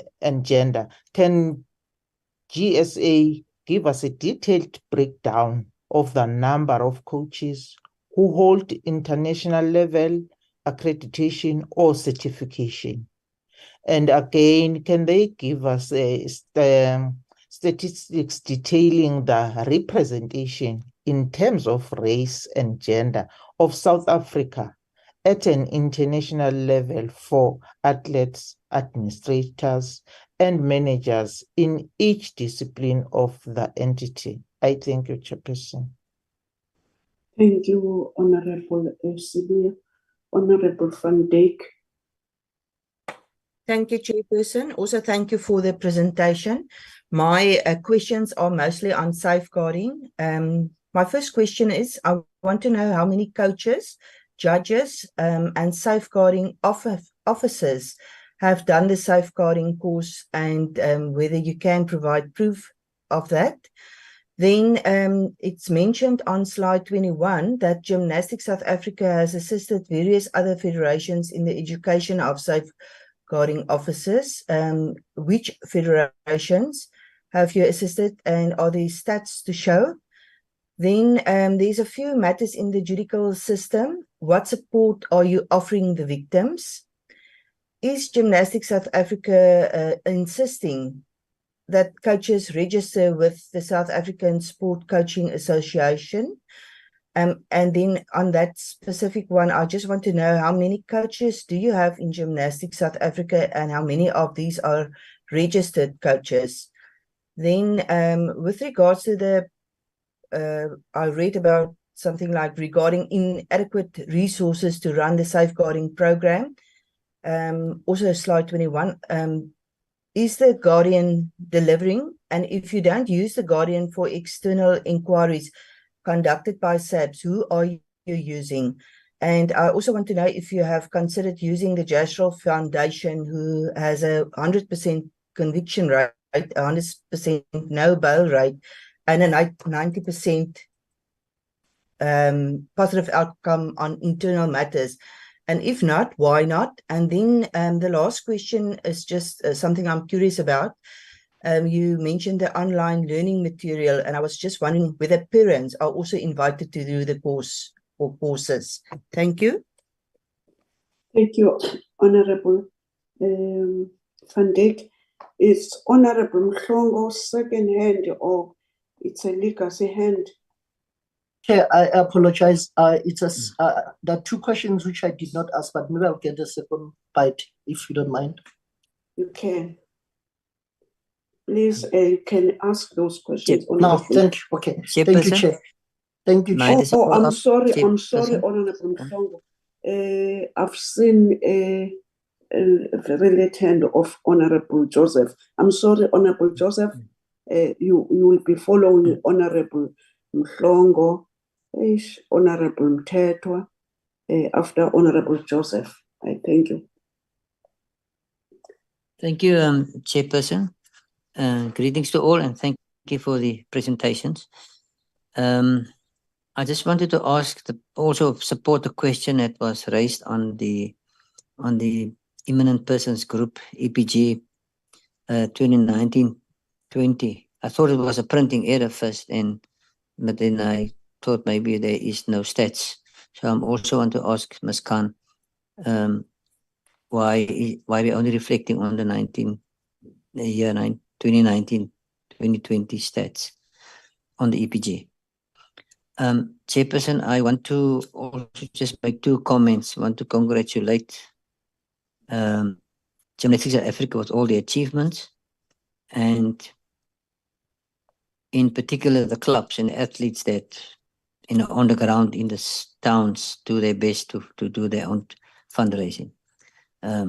It's very heartening to hear what efforts they are putting in, particularly a sport that sometimes we feel is neglected in society. Chairperson, I want to ask just on the point of transformation. There was a statement made about that they've met most of their goals, So I would like them to just spell out a few of the goals that they refer to that they have met. And then I want to ask the department if supporting the conversation about funding, if it's not possible that the department could directly deal with corporates, go to corporates and ask this corporate directly to support the smaller codes like this codes. And I don't know how much coverage they get on TV, but or the cost associated to TV coverage, but we can really do more to support them.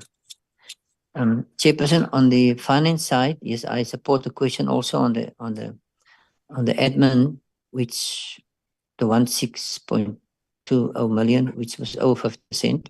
My question to that is, whilst we appreciate what the department is doing in donating or funding rather, how many staff, I won't say benefit, but how many staff is included in that admin fee that goes to admin? And then a statement made about it was a profitable year right at the end. So I just want to know in what context is that sentence there? Is it a financial, or is it just the growth in sports that it was a profitable year? And then in closing, I want to just support the good words that member Mtetwa have raised about the sporting code and what he thinks of them. But I hope that his members would listen to his comments that he made today, because sometimes his members out there, the action speaks louder than words. Then the members sometimes destruct properties of these communities, which is not good. So, but I appreciate these words. Thank you, Chairperson. Thank you, Honorable Joseph. Honorable Mhlongo, after Honorable Mhlongo, Honorable Mteto. Thank you, Chair. Chair, can the GSA provide the committee with a detailed report demonstrating what were the indicators, targets set for each program? Furthermore, can they please elaborate on which deviation partners which was achieved or underachieved in each program of the entity? Lastly, what measurements are taken by GSA to grow the sports in the rural and in township areas? Thank you very much. Thank you, Honorable Mhlongo. Honorable Mteto. Thank you, Chair. Just one question. In the 2022-23 annual report, the entity asserted that they have illustrated the challenges federations face and requested more consultation between DSEC and federations. Federations are custodians and experts of sport and should be engaged with rather than instructed to. So in light of that statement, could the organization provide specific instances illustrating their inquiry and offer additional details regarding the statement that they just said on their report? Federations are the custodians and experts. Thank you, Chair. Thank you, Honorable Mteto. Honorable members, the department, GSA, can I take this opportunity to thank both presentation and also saying congratulations, GSA, of the achievements. You are contributing to other sporting codes that in South Africa, if we can have more resources, as you are asking, we can take all when it comes to sport. Thank you about your achievements. We are not just taking those achievements for granted. But besides that, I noted with concern that the MOU between yourselves and the department was signed in December. Considering that the MOU was signed in the latter part of the third quarter, could a department inform the committee about the specific timing of the release of funding to you, GSA? Also, if funding to the entity was released late, Is this an act of good governance to you, DSEC? Can you, DSEC, provide reason for the late payment? But also, we cannot, as this committee, which we are very passionate about transformation, we cannot not to support all the members who are not happy about the transformation. As this committee, as we are coming to the end of the term, come next year, March, April, May, we will not be the happiest leaders when we are leaving the ending the term, that we are not achieved what we're thinking by this time that we've achieved.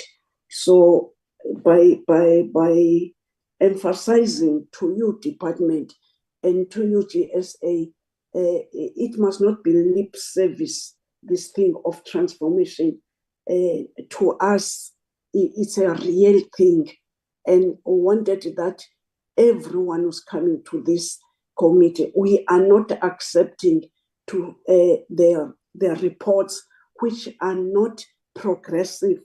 When I'm saying not progressive, stagnant, that we don't get maybe until now we'll be having reports 2020, 2021 or 2020, but it must be an everyday report about transformation. We are pleading that together each department must sweep all the federations.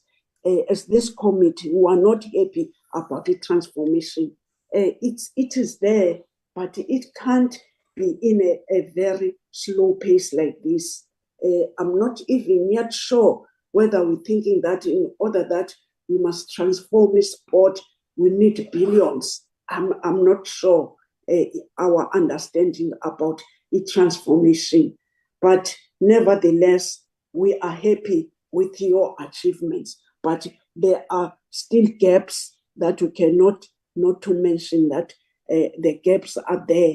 And through your good work, you must try to fill up these gaps.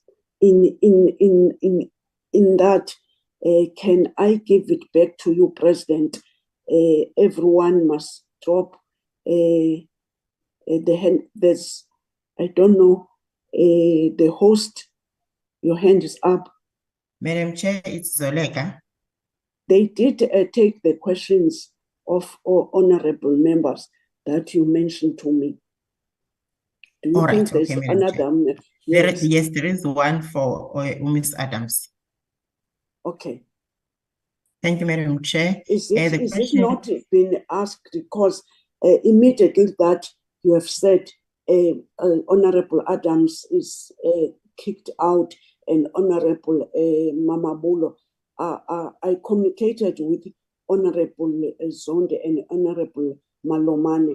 Are you 100% sure that there's a one question of Honorable Adams who was not? No, I am not sure, Madam Chair. No, but because I was looking and I was listening. All right. Okay, thank you, Madam Chair. All the questions. All right, thank you, Madam Chair. Honorable Adams. Thank you. I've listened to your discussions between you and Ms. Zoleka. I'm satisfied. Thank you. Thank you so much. President, this is the time of your collective. I'm suspecting it's a lot of questions, but it's not discouraging you. These questions is trying to assist that we must close gap together. To you, President. Thank you, Chairperson, and all the colleagues for all the questions. I tried my very best to write as many questions as I can. And yeah, we note the questions and we will check the minutes as well. Obviously, I'm not able to answer all those questions. It would have been really awesome if those questions could have been sent to us beforehand, and I could have had my team do the necessary research, because some of the Listen, questions President, require I'm sorry, a lot of President. detailed breakdown. We've got 9 disciplines, every single program, every single target. Sorry, Chair. President, Yes. can I interject you? We're not Sorry, Chair. working like that. The questions are given through your presentation immediately that you are presenting, and in your presentation you elaborate. You don't just talk about the slides that which you gave us, and we cannot forward questions before you come and present. It doesn't work like that. Let me correct you, and you're supposed not to be only your good person who's answering the question. You must share the questions with your colleagues. But in Parliament, we don't preempt your presentation and your elaboration and then send questions. That's not an oversight if you can do that. With due respect, you must know that every entity which is coming here, it's the route is that members on the floor must raise questions. I thank you, President. Thank you, Chairperson. Noted. So I also want you request There's somebody is calling me. Just a moment. Honorable Mhlongo. Chair, I want to concur with you. The President cannot tell us that we must forward questions. And the President can be assisted by the 6 members who are there. This is not his meeting. The collective that must respond to us. That's accountability. Oh, thank you, Honorable Mhlongo. I was thinking that the President was also already understand the procedure of, I don't know whether this is the first time that he's coming to a committee. In each and every committee, the way that we are doing oversight is like this, President. It's not because it's GSA to any entities coming here. We don't forward questions. If we are forwarding questions, why should we call you? But I'm saying you'll be learning in a learning curve. Thank you, President. Thank you, Chairperson. I understand completely, and I hope that you understand that quite a number of the questions requires a very detailed response. And it's going to be almost impossible for my staff members to answer every single one of these questions.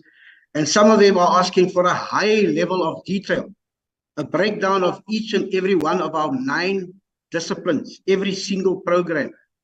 So I'm also going to respectfully ask you that we note your questions and we'll check the minutes as well. Some of the questions I don't even understand and I need clarity.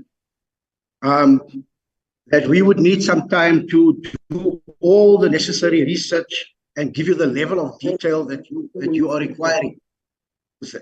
Otherwise, I mean, I can't sum suck things, nor can my staff. And it's going to take a lot of hard work for us to get you these answers. But we will do that, Chairperson. President, we are furthering this problem. Honorable members, I'm not happy about what the President is doing now. This is first of kind that a leader of the entity starting by responding like this, because when we are answering, the members are listening. Those who have questions that are not answered, it's going to be the chairperson and the members who's going to say we need a written responses. But President, I'm not sure whether you did come here alone, and I don't like what we are doing at this meeting now. Honorable Mhlongo. I want to support you. You are leading us, but we are supporting you. The President, he is not alone. Can they assist him because he wants details? There's an easy question. what measurement tool have you used for achievement or non-achieved programs? What programs have you achieved? It doesn't need a scientific approach. You tell us we have achieved Z, not Y. Honorable Maloman. Thank you, Chair.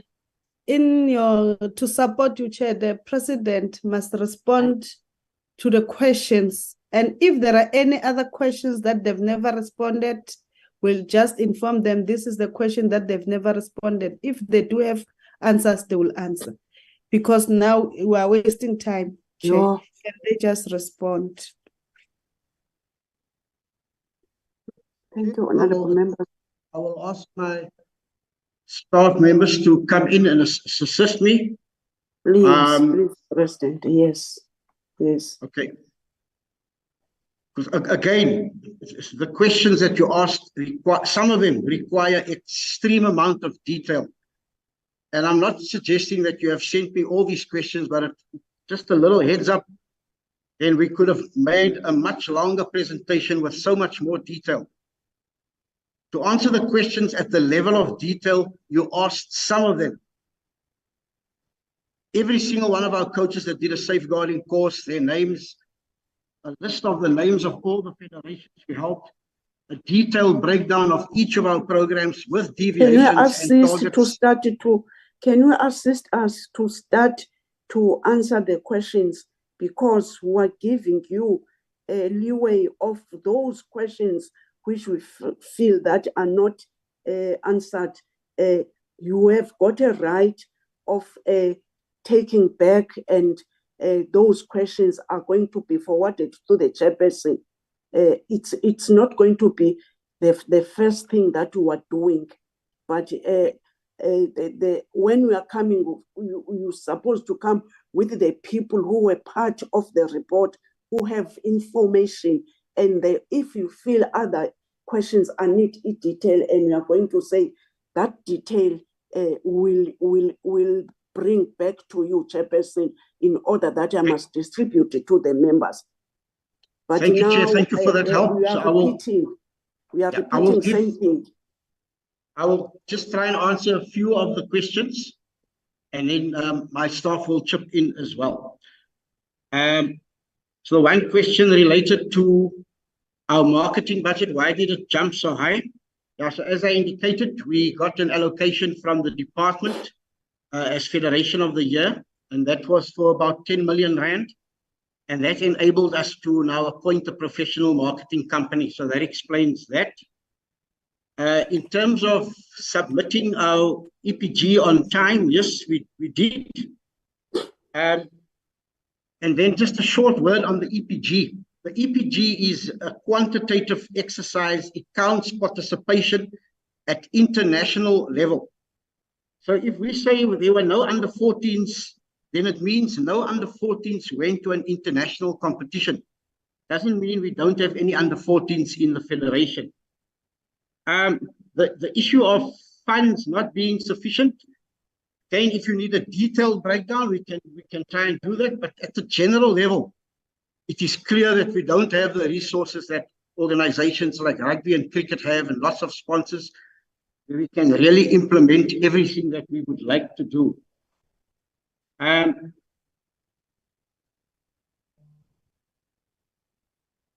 terms of our relationship with schools, Marty, our development officer, will touch on that.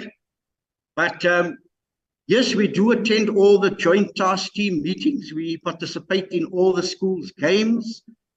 So I do think we have a good relation with schools, but I think it's something that definitely can improve. Chairperson, I hope I don't sound disrespectful, but if we had 54 million rand that you gave to that somebody gave to an orchestra, we could put ropes in every school in this country and really get the children physically active. But that is a little bit tongue-in-cheek. But at the general level, we've got a good relationship with schools.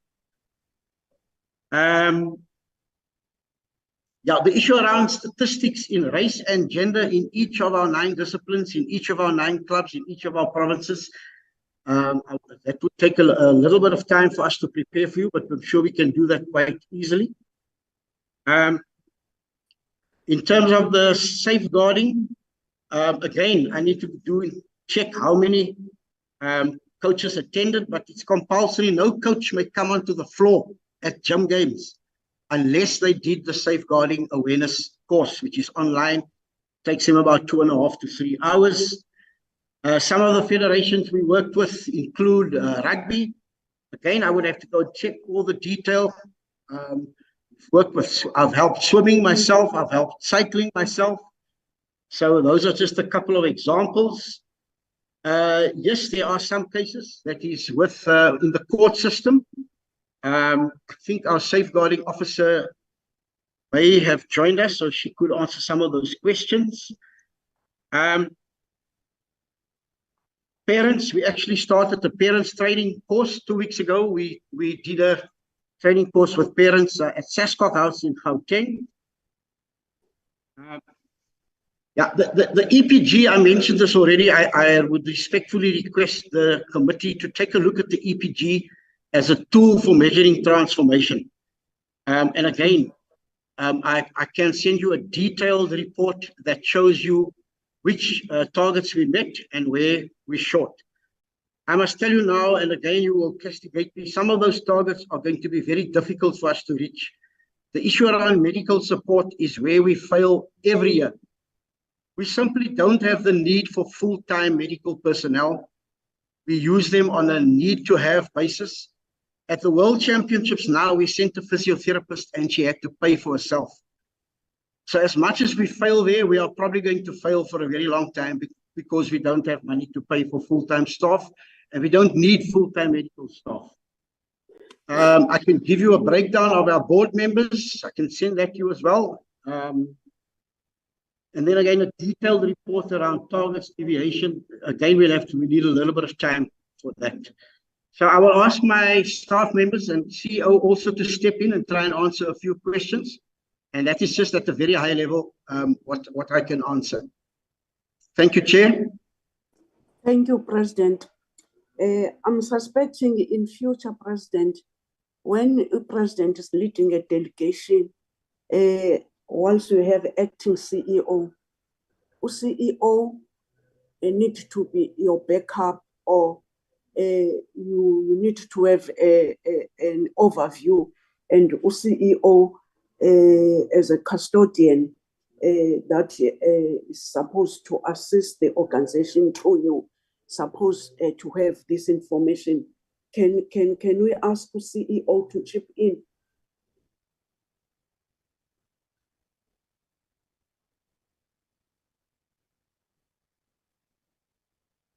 Rubens, are you here? Yes, I am. I'm waiting for my camera. Good morning, Madam Chair. Good morning, everybody. Morning, sir. I am the interim CEO at this stage. I'm standing in between portfolios, but yes, I think in general, the managers specifically for development can give more information and a little bit of statistics on the transformation programs as well as the schools program. I just want to add to what the President has said regarding safeguarding, as we have an independent officer who operates with a committee, a safeguarding task team, as we refer to them, that also includes lawyers and so on.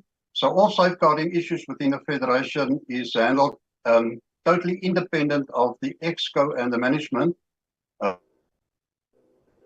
We found that that is the best way in terms of governing safeguarding, to make sure that we have an organization or a group at arm's length who advise. Our safeguarding officer, for instance, has attended our last national championships, which we call the Gym Games. She's been on the floor the whole week in most of the disciplines, and she wrote us a very long report on what she has observed as maybe inappropriate behavior between coaches and gymnasts and so on, so that we can also informally educate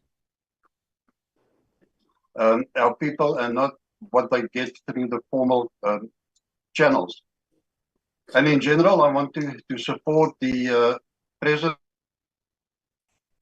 in terms of a lot of our programs that we plan initially every year, and that's on the program in the budget. We very often wait a little bit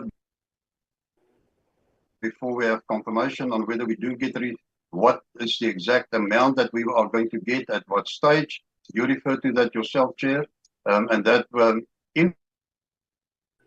influence the execution of some of the programs in the end of the day. But for all in all, we are very humble and appreciative of the support we get from DSAC and the Lotto and everybody else. As a small federation, we do go to companies. We do ask for sponsorships, but it's simple that if we cannot guarantee television coverage or you can't give the following return on investment for the sponsor, they are simply not interested in the smaller codes. And the suggestion that was made that DSAC or even you, Madam Chair, and some of your members talk to private industry to support the smaller codes in one way or the other will be much appreciated.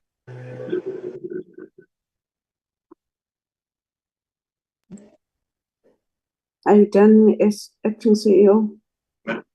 Maybe if I can ask, sorry, Chair. No, I was saying, are you done? Yeah, I'm done with a few remarks, unless there's something specific anybody wants to ask.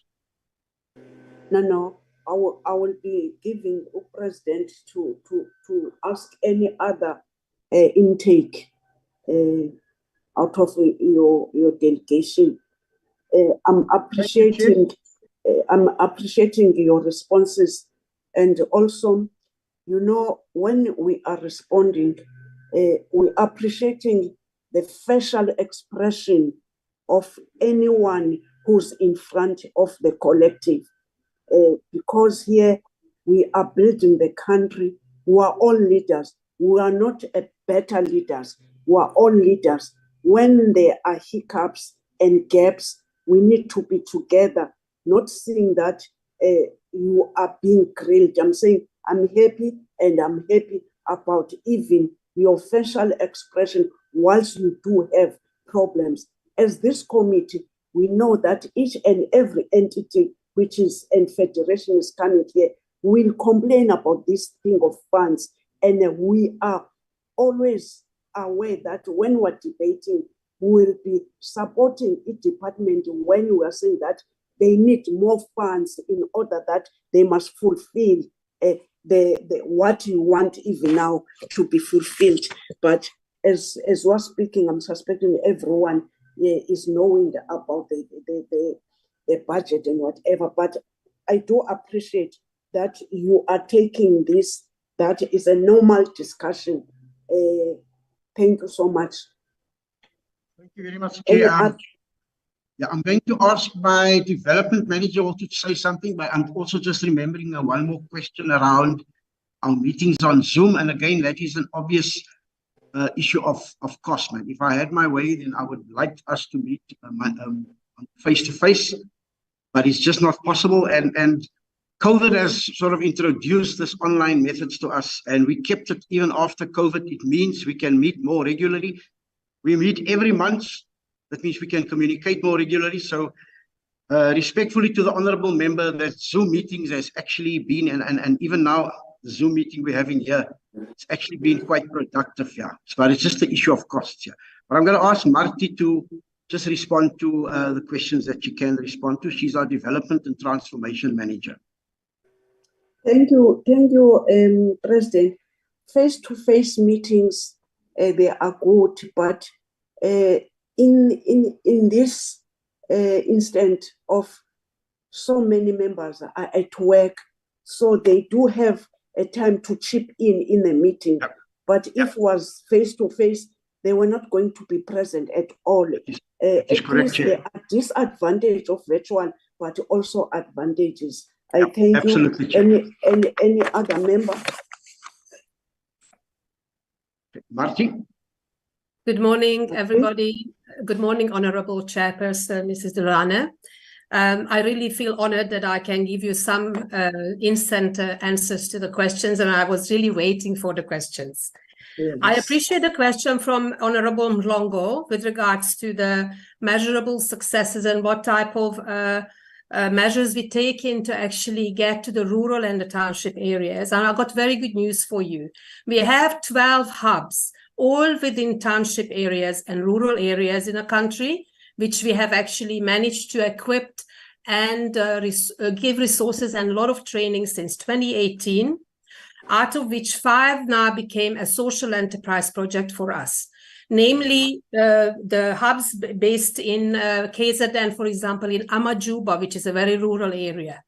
We also have hubs in Tsolo, in the Eastern Cape, near Umtata. We have a hub in Toyondo, up in the Limpopo region. We have Kwaklanga in the Mpumalanga, in the Kangala district. We also have Mahikeng in the northwest, as well as in Gauteng, Kahisho, and Katula Primary, which is in the Ekurhuleni region. In the Northern Cape, as far as Kakamas and Kuruman, we have our transformation projects happening, and also in Kimberley, obviously. And in the Western Cape, Khayelitsha Township is one of our flagship hubs, Jump It in Khayelitsha at the Amdalim Sizi Community Center. I don't have to go in a lot of detail with that. It's actually part of our annual report. In 21-22 financial year, unfortunately, our transformation and social enterprise development projects, including the capacity building, had been denied by the department. However, we have managed to pull through wonderful projects, including transformation leaders, 12 young leaders who have been trained and have received a monthly stipend to enable us to work with our transformation projects and schools projects in all 9 provinces. We also had a gymnastics in a box, a tool set, which is not equipment, but is a tool set with full curriculum for 280 schools in 2021 and 2022, which have been equipped as teachers' resources. So they also are enabling them to implement physical education, fitness, and health programs. We also made sure that we had capacity building for all these teachers on online as well as on in-person fundamental movement workshops with over 370 teachers who actually took part only in 2022.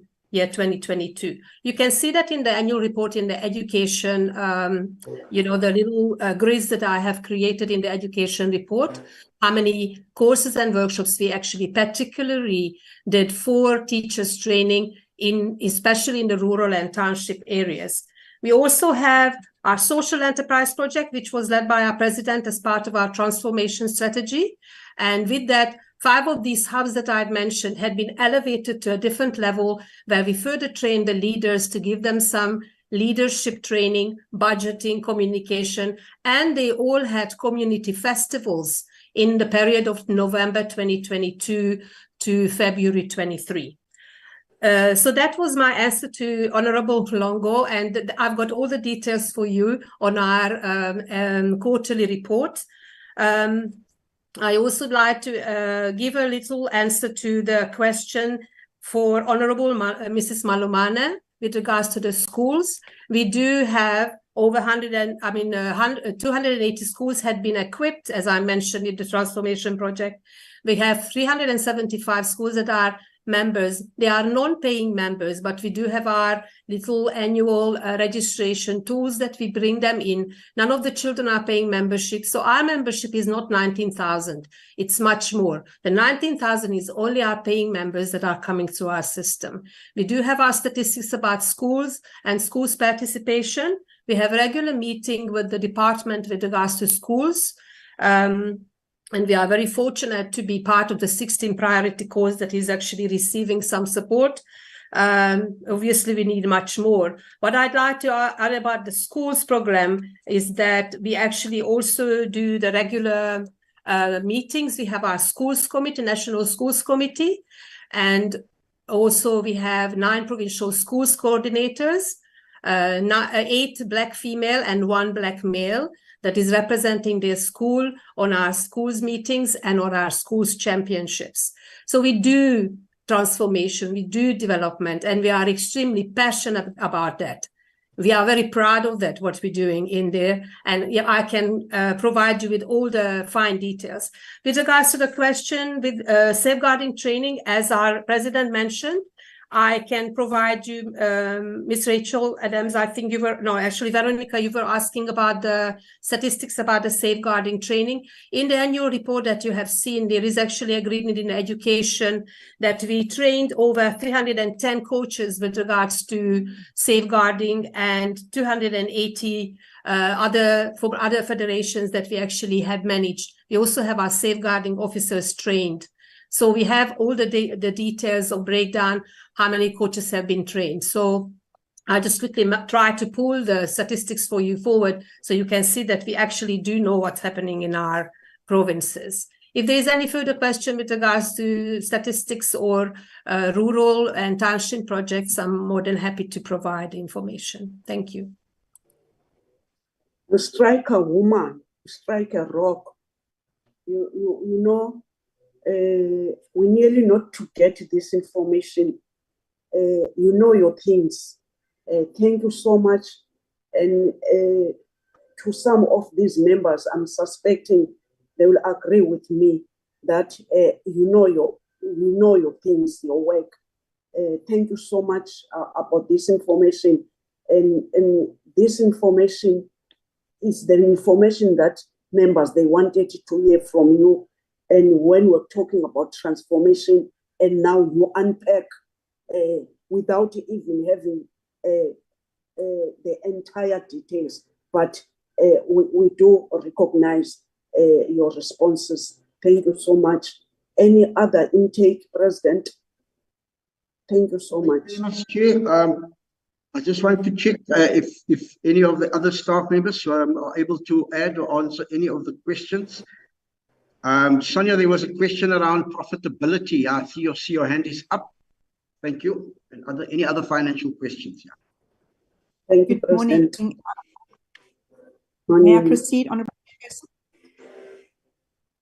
Yes, may I proceed? Thank you. I'm not going to put my video on. You've seen me. But yes, there were some very nice that have come through. The one about the profitability, yes, the Federation really does rely a lot on the funding from DSAC, and we appreciate every cent we get, even when it comes very late. Every little bit helps, and we make the most use of it. But we did manage, and many years, the Federation was consistently running at a profit. But everybody here will know that you cannot really run a federation when you're running, when you're not making a profit. So we did make a small profit. It was 190,000. It sounds like a little bit, possibly to you guys, when you're talking about numbers like 54 million. But for us, it really is, it's a big number. You know, when year on year, there were losses coming through. The comment, there was a question made about wrongdoing. With that, I'm assuming they're talking about fraud, corruption, hacking, and those kind of things. I can say we've not had one of those. We are very clean audit, no fraud. We are a very small team, so we have a lot of dual responsibilities, and there's a lot of checking and tick boxes and you know, work we have to do that is sometimes frustrating, but it's there because we do thorough checks, and everything is cross-referenced, double-checked, balanced, reconciled regularly, monthly. So thankfully, you know, we've managed to not have any of those cases. There was a statement made that the auditors said that we would be okay financially without DSAC. I'm not sure which auditor that is. Yes, the Federation probably might be able to long-term survive, but it's a very difficult one, and we really are dependent on DSAC and every cent we get, because it would have made our job even more difficult if we don't have that support from DSAC.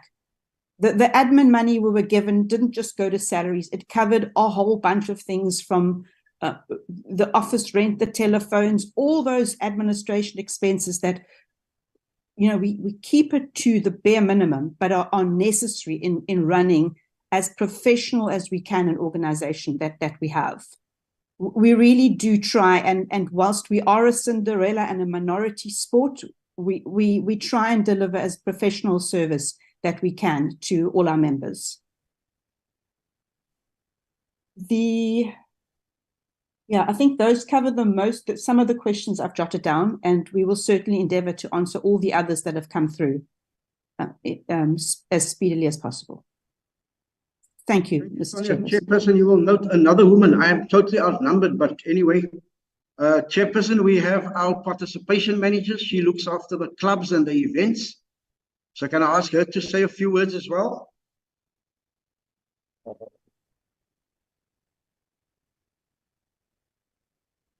You're muted, Chair.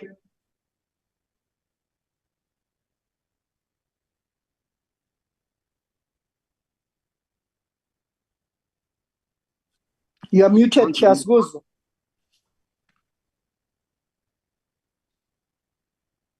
We can't hear you, Chair.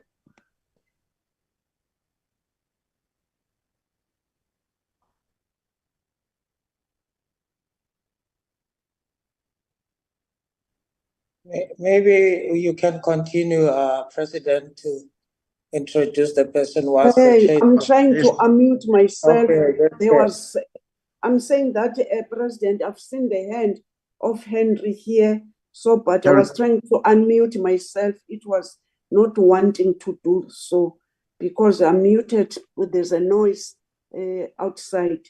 So if we can give it to Karen Henry, thank you so much. Thank you, Chair. Thank you, Madam Chair, and thank you everybody for the opportunity to be here this morning. As our President has indicated, I look after our clubs and our broad base of gymnasts who compete in the country. I don't look after the people who travel outside the country. I look after the ones who are competing currently in South Africa, but not just competing, it's all about participating, hence the title Participation Manager. So I have been able to draw some stats that of some of the questions that were asked. With regards to safeguarding, since the inception in late 2019, we have managed to train in the region of 1,278 coaches and officials within Gymnastics South Africa. As our President has mentioned, we've also worked with other federations, swimming and rugby, as well as orienteering and canoeing. They have also been involved in our program. We have, as the President also mentioned, we have started with our parents' education in terms of safeguarding, and our athletes program for safeguarding is almost ready to be released. It is a requirement for every club in our province to have a safeguarding charter, and they have to present that to us when they are ready to open their club. They have to have a safeguarding document that indicates that they are aware of our safeguarding stance as a federation, and that they agree with and will participate and fully be involved in ensuring that safeguarding is a high priority within their club. Our clubs are also expected to have all members who are working within their club to be vetted, either through the Guardian or through the SAPs, where they have to get the affidavits and the checks to see whether they appear on any of the registers required. So that is a requirement, and safeguarding is a big issue for us. Then with regard to the question and how many internationally qualified officials we have, I've just pulled a quick stat. It is very, very quick. We have 396 officials who hold an international qualification, of which about 60% are female, and which about 24% are Black, colored, or Indian. That was my information that I've been able to pull quite quickly. I hope that helps. Yes, I'm saying that the questions that we ask, you are about to cover them all, because now you are doing it as collectively. I'm seeing Tio, Thank you so much, Karen. Kio, that's it. Can you take us through? Yes, thank you so much, Chairperson. I just wanted to touch on just the impact of gymnastics. I am the second vice president of Gymnastics South Africa. And just 2 weeks ago, our president mentioned that we held a face-to-face session with all the EXCO members, just going through gymnastics and all the strategies that are in place. And I only realized at the strategy session that I'm now 3 decades with the sport. That is 30 years. So I started the sport when I was 9 years old. And this is, Chairperson, just to give you a little bit of perspective on what gymnastics can do for a Black female in South Africa. So I have grown through the sport, and I've attended the leadership sessions that gymnastics got to provide. And I'm glad that with us today, there's also a lady that comes from Tabanchu with me, Confidence Mulwele. We started gymnastics almost the same time. And in the years, we have gotten to open our own clubs, really with the aim to pull more transformation in and to build clubs that really represent us as well as we come from the Black communities. And I have grown to be part of the board of Gymnastics South Africa and also the board of the International Jump Rope Union. And this is all because gymnastics was there for me and saw the potential. So it is the Chairperson. We are doing a lot to pull in the little ones that are coming in the pipeline and to really coach. I mean, I'm an international coach as well, to really coach and to build our gymnasts to the level that South Africa really needs them to be in. That is just a comment that I wanted to make in today's meeting. Yeah, Chairperson, I had to call Kio to order in the last meeting as well because she's too modest. I think I need to inform you and the committee that she's also won multiple medals in rope skipping internationally. She's really an excellent person. Thank you. I don't know if there are any other executive committee members or any other staff members that would like to add anything. And then we can go back to the committee. Honorable Eugene, honorable members, I did give you second. You want now the third intake. You must brief to the point, honorable members. Honorable Mtetwa, followed by Honorable Mhlongo. Thank you, honorable members. Thank you, Chair. No, I'm not following on any question. I'm just happy to see and hear what I've been mourning about, the impact, the actual impact. She is an example, a testament of the impact that this organization has done. So for me, honestly, I feel that this is one organization that has ticked most of the boxes. And for me, it feels painful to see how we are being very hard on them when we have let loose cannons that were shooting from the hip. But it's fine. I understand this is how we must drive things, Chair. I'm happy for this, the sitting of today. And I really, really commend what they have achieved with the little that we have given. I include myself in that we have given them a little for what they have achieved. Thank you, Chair. Honorable Mtetwa, we're not hard. We're just doing our oversight. And we're asking questions, relevant questions. And those relevant questions by the CEO until to this, the last second deputy president, they are answering those questions. We're supposed to answer the questions. I'm suspecting we are not hard. We are doing this to any other entity to get information. We have all recognized the good job that they are doing, but we cannot not to ask questions. We are not hard. We want information, and they are providing that information. They are providing information, and I'm suspecting everyone who's here is happy about this provision of information. Honorable Mhlongo. Thank you, Chair. I concur with you. We just doing our work. But nonetheless, let me ask, who prepared this presentation? Is it the president, the acting CEO? Who prepared it? Because it shows Guti, someone somewhere that does not know exactly what you prepare. I've asked a question of indicators, and I've asked a question of your presentation regarding the success of the championship happened in Tshwane. I've asked you, were there any challenges? In other words, you're saying there were no challenges. There was no response to that. There were challenges or not?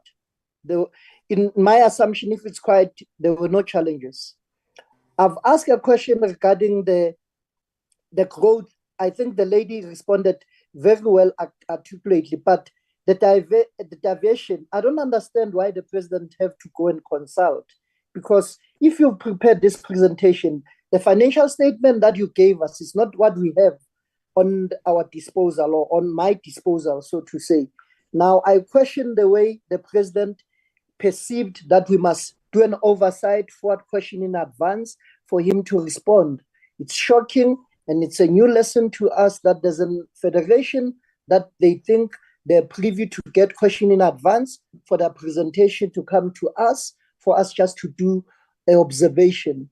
Now, one of the things that when we do accountability, we base on what we see on the newspaper, what we do our own research, and what you present to us. The department did not respond to us, Chair, regarding why the money is late, because it's one of the concerns if the money is late. And what are you doing as the GSA regarding getting more funding from private companies? I've asked specifically, what strategy do you have? It was not responded to. Now I'm saying you have a presentation, you don't know how to respond, you say we must forward question. Maybe someone, an independent auditor not auditor, someone who prepared this question for you at this presentation will assume and respond to our questions. Thank you, Honorable Mhlongo. Can I take this opportunity, because I did give two of you the follow-up question for the third time. Let's give it to the department, because now you're asking the department didn't respond. We're not yet given it department to respond, but they've noted these two other questions, your indicators, the problem of challenges in Tshwane, your strategy. Let's give the department to chip in, and from the side of you, President, if any of you want to take the last three questions from Honorable Mhlongo, you can do so. I thank you. DDG Khan. Thank you very much, Chairperson, and thank you to the members for the questions. Chairperson, I'm going to respond to the questions as asked by the members. I may not go member by member, but I would respond to the issues that were raised by the members. Chairperson, let me first indicate in terms of the funding issues that are being raised. In the department, we have a unit called Federation Support. It's headed by a director, Mr. Mfundo Mngina, and he is in the meeting here. Now, Federation Support is responsible for all of our communication and all of our work with the federations. So when it comes to the issue of how often we liaise with the federations, we work with the operations manager from Gymnastics South Africa, where we talk about their plans, we talk about their applications for funding, we talk about the reports that they have to give us constantly when they're giving us reports, if there are any queries around it. That communication is ongoing. And then I think gymnastics has also indicated the various meetings we've had with them on an on a regular basis, on a quarterly basis, in terms of the joint national task teams, especially around school sport. We have that interaction with them. And we've started this year, Chairperson, in March, well, the last financial year, and we're going to have this on an annual basis where we have an annual meeting with all the federations. So those are some of the interactions we have with them. In terms of monitoring what gymnastics does, Chairperson, if we look at, we have a director and we have around 4 sports officers responsible for the federations. So, and we have 65 federations that we deal with. So for us to do actual site visits all of the time, we do not have all the capacity, but we do ensure that we try and attend their events wherever we can. We have representation of how we attend the events, and we try and get into their annual general meetings as oversight. So to make sure that, you know, everything is from a governance perspective, that everything is in order. We also do desktop monitoring of all of their reports, and that is what I've indicated, Chairperson, of how we interact with the operations manager and with the office of the staff at Gymnastics South Africa. With regard to the funding issues, Chairperson, you know, yes, we do concur. Yes, gymnastics should get more money. But I think we must be alive to the realities, Chairperson, that we have about 65 federations that we have to fund, and our funding is about 117 million rands for 65 federations. On a straight line basis, we would say that, and on an equal basis rather, we would, you can see it equates to about 1.8 million rands per federations. But if we have to now compare what gymnastics has been given, I think we've provided the statistics. And in this financial year, I think we have committed to gymnastics that we will provide 4.2 million. Now, if you look at 4.2 million, gymnastics gets 4.2 million. Other codes of sports like rugby would get 4.5 million, swimming would get 4.6 million. So if you look at what gymnastics is getting, it's just as much as some of the bigger codes are receiving in terms of their allocation. So, Chairperson, I know that we would love to give these codes of sport, and especially gymnastics, that lends itself to mass participation. It has a presence in schools and many others. But we are not able to, because of the fact that we have very, very little funding overall for transfers to our sports federations. But be that as it may, you have heard, Chairperson, that there was a special allocation that was given to gymnastics in the 2019-2020 year, where we had a program of Federations of the Year. And that year, gymnastics was the Federation of the Year. So they had an additional 10 million rands to actually put into programs that they wanted to grow. And I think that is what has helped them, as the President has also indicated. Chairperson, with regard to the EPG report as raised by Member Malumane, yes, we did indicate it was 2019-2020. We are busy finalizing the report for the 2021-22 financial year. And we're hoping by the end of March or by the end of February, earliest middle March, we should have a report ready. There's a lot of work that needs to be done in terms of writing the report, and we've had to outsource expertise who will do the report. So we're hoping that that would be finalized, Chairperson, by late February, early March at the latest. Chairperson, the other question that was asked around us from GSAG was the issue of consultation by Member Sibia. I think we've already spoken about how we consult with Gymnastics South Africa, and on a regular basis, I know when there are issues, we have direct contact with the President himself, and he would raise issues. And I know that gymnastics is also a member of SASCOC, and we do get, if there are any issues that are raised with federations as a whole, we do get reports from SASCOC as well. So we do have a line of communication through the codes with SASCOC as well. Chairperson, on the issue of the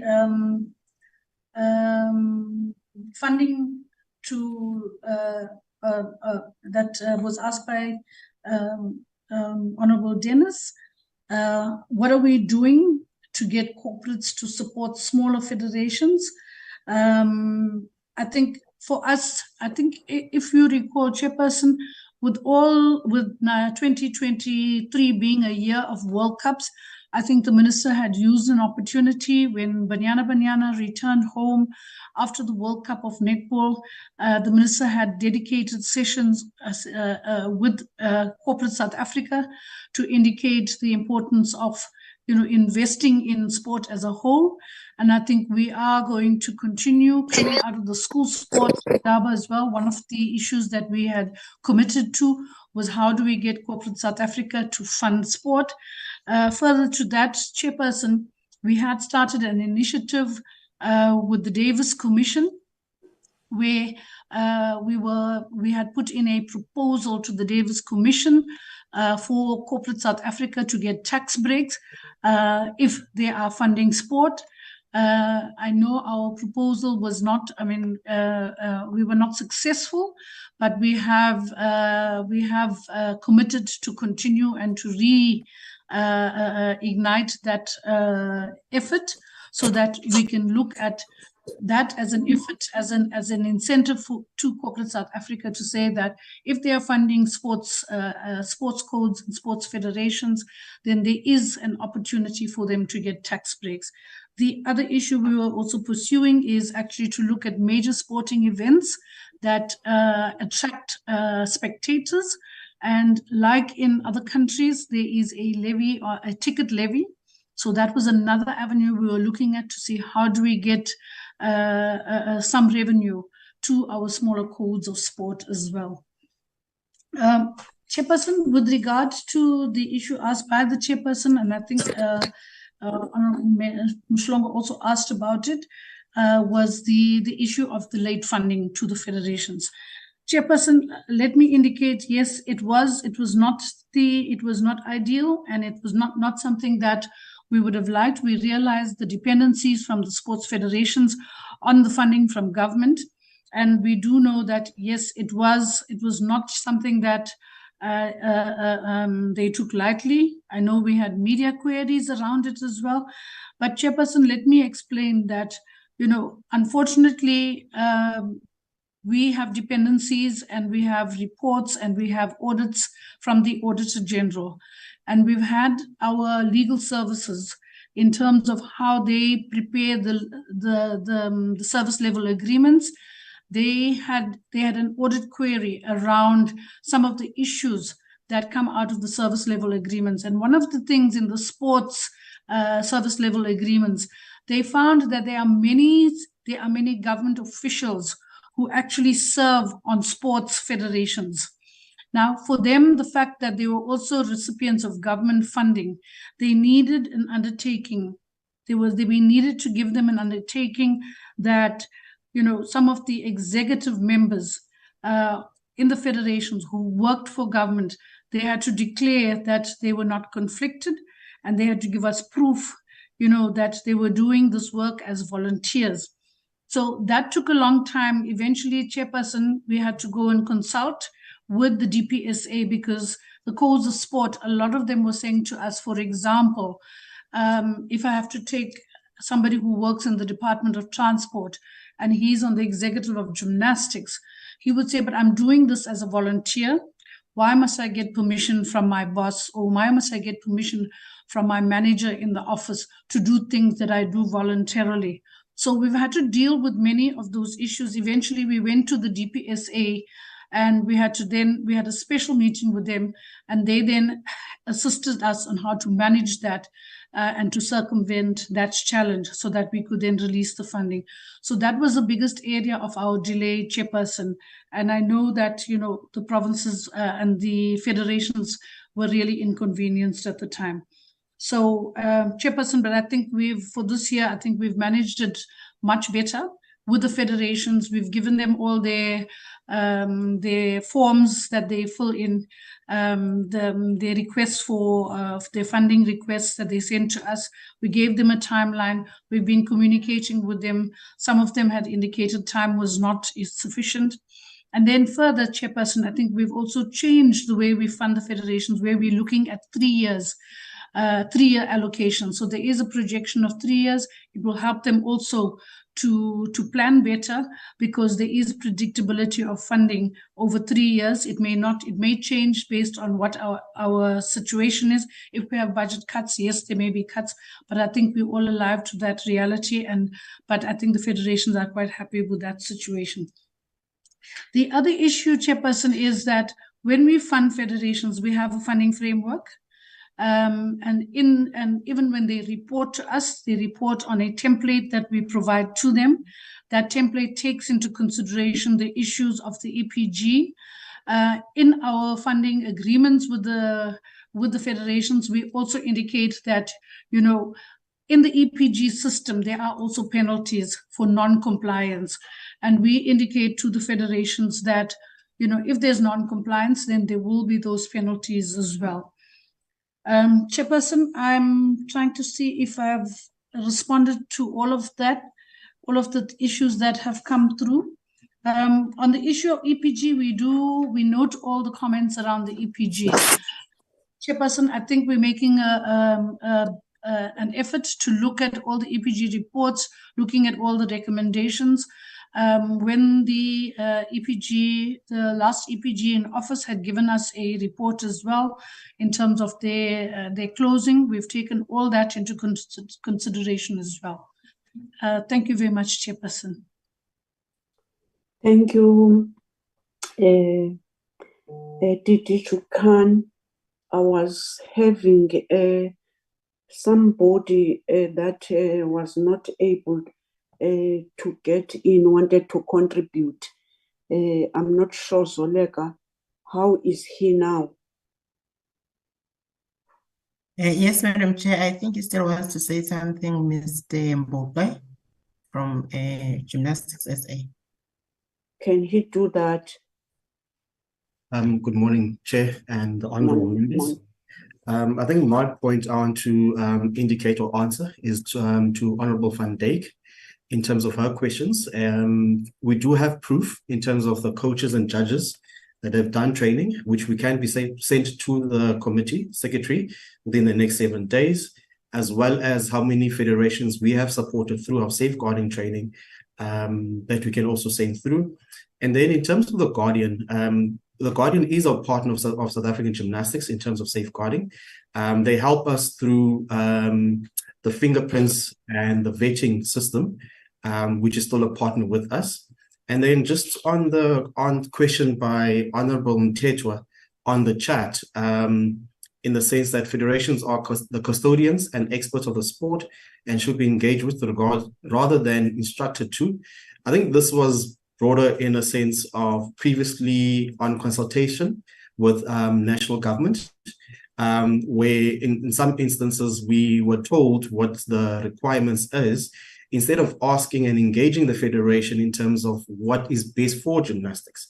I do believe that the president, as well as the former CEO, had engagement with national department in terms of what the priorities are for the federation. And that's where we then differed, but then in the sense of rollout, it wasn't as per the requirement that we had indicated. I think that's what was that illustration on that comment. And I thank you. And sorry, some of the questions relating to some of the information we will be able to send through to the Secretariat. For example, like the Constitution and the transformation composition. We'll send all that information to the Secretariat so that she can then send through to the members. Thank you, Chairperson. Honorable members, the department, the GSA, at the end, we've seen the light. Let me thank the President to allow that other members must respond. If we are looking at the responses, all what you are having fears about, President, your members assisted you to give us that information that you were thinking that it cannot be.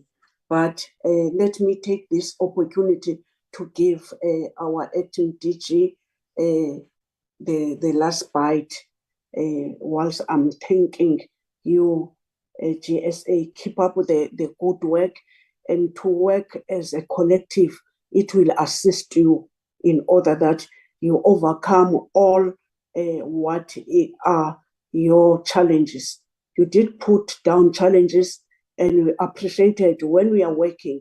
You cannot not have challenges, and those challenges you must know which are these challenges in order that also you must tell us how are you going to overcome challenges. So that's the way of conducting oversight, and it coming together.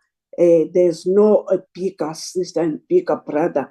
We're coming together in order that this vision, this social cohesion, it can happen if we're together. Acting DG. Thank you, Chairperson.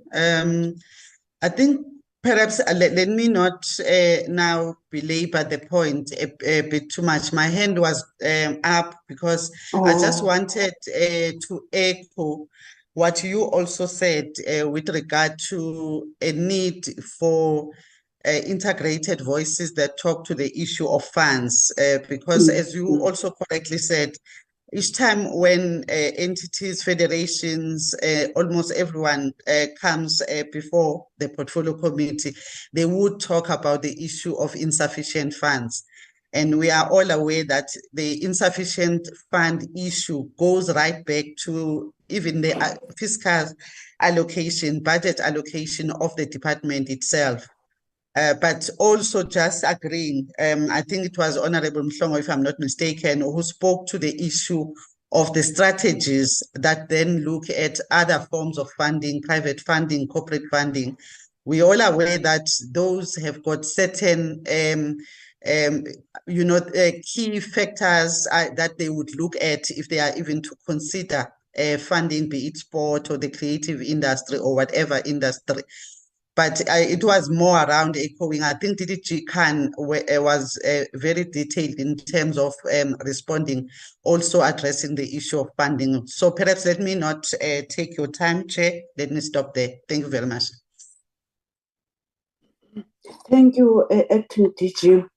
As this committee, let alone that we didn't have any outside oversight outside the country. As this committee, we are aware that South Africa is amongst the countries that they do have less budget when it comes to sport.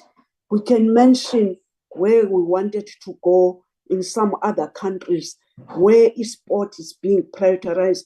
Maybe as well, coming to the end of the term next year, the government of today will come to their priorities, that this social cohesion, this there's somebody, it was your presentation where you were talking about when you are we are having serious about using sport as a tool to address social ills.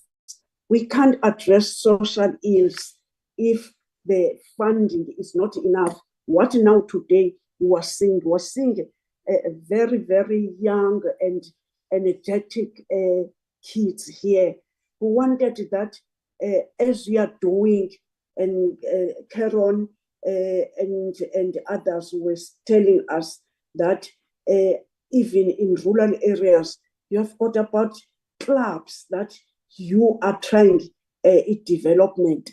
You know, Acting DG, honorable members, President, when I'm retiring, I'm seeing myself to go and try to assist in clubs with my bare hands, in order that we must develop sport in our rural areas, especially rural areas. So you must not think when we're asking this question, we are undermining you and this is a very fruitful meeting, and I'm happy that the collective has got issues on hand. In those words, I'm giving to you, President. If you want to say something now, I'm closing this part of the meeting. My only words is going to be to thank you and all the members most sincerely for this opportunity for us to tell you the gymnastic story. It's not a perfect story, it's a journey. And as much as you can join us on that journey and assist us, we appreciate it. And when you invite us back, we will come much more prepared. It's been a huge learning curve for me, but I truly appreciate your interest in sport and the hard work that you are doing. So all I want to do is say thank you very much. Thank you, President. Now you are being released. Thank you so much, the department and the GSA. We are releasing you when we're finalizing the last item in our agenda. Thank you so much. Thank you, Chair. Goodbye, everybody. Thank you, President. Bye. Thank you. Bye. Thank you, Chair. Thank you, members. Thanks, President. Thank you. Thanks. Thank you. Thank you. Bye-bye. Honorable members, Zoleka, please present the minutes of the 7th. Honorable members, let's be faster. We're left with few minutes before we close our meeting.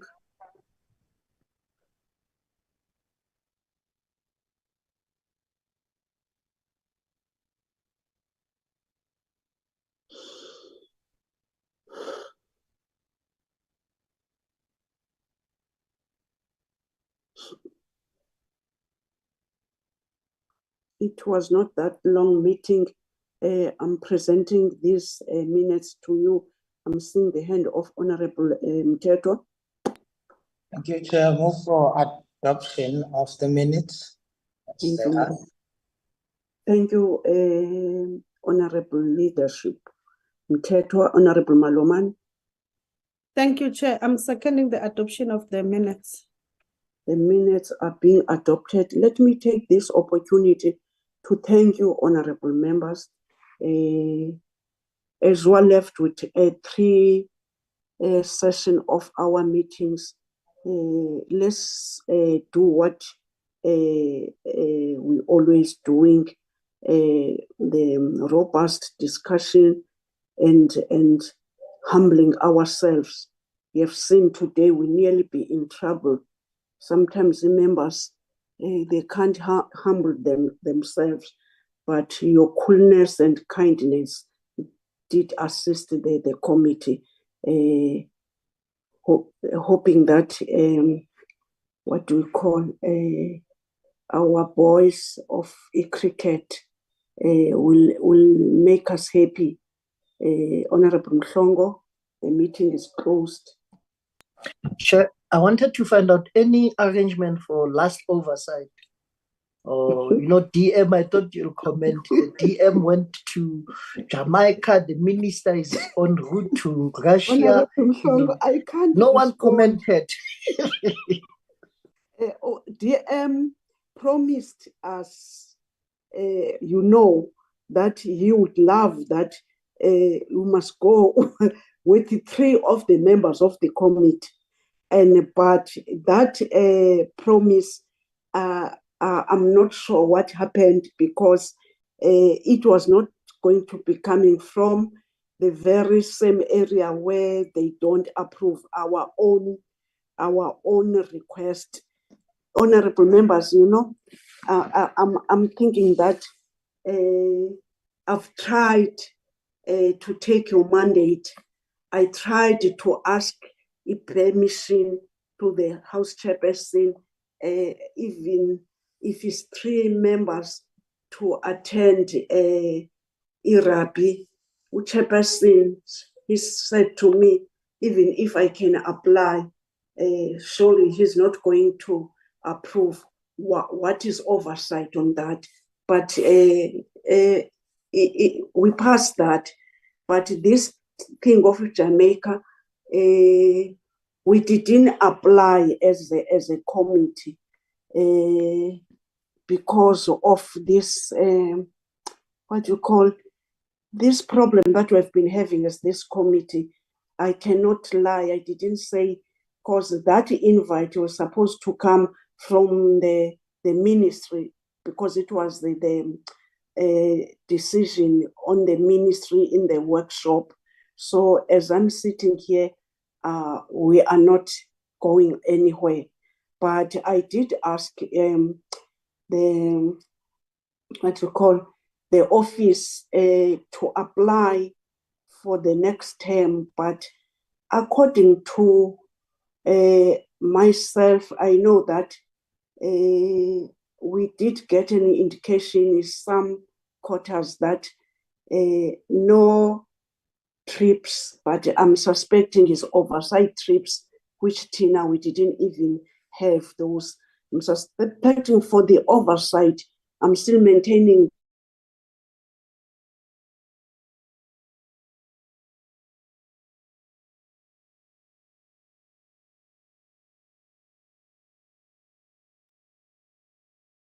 Madam Chair, I think your connection is giving you trouble.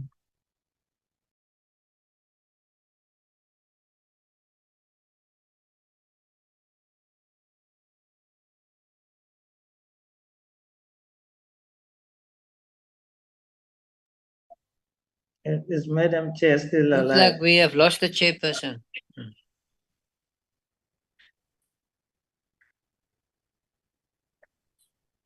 And Mteto, I nominate you as the chairperson to close the meeting. Maybe it's for Yeah, the I will good try. reason. I will try and call him members. But Mr. Mteto, you can go ahead. Your hand was up. Thank you, ma'am. And I think maybe it's for the good reason, because I was about to raise one issue that I have observed a number of times, that in most cases we are very selective at who we honor and who we don't honor. Our sector has lost Bonginko Sintuli, who was a soccer player for Amazulu FC. We haven't said anything.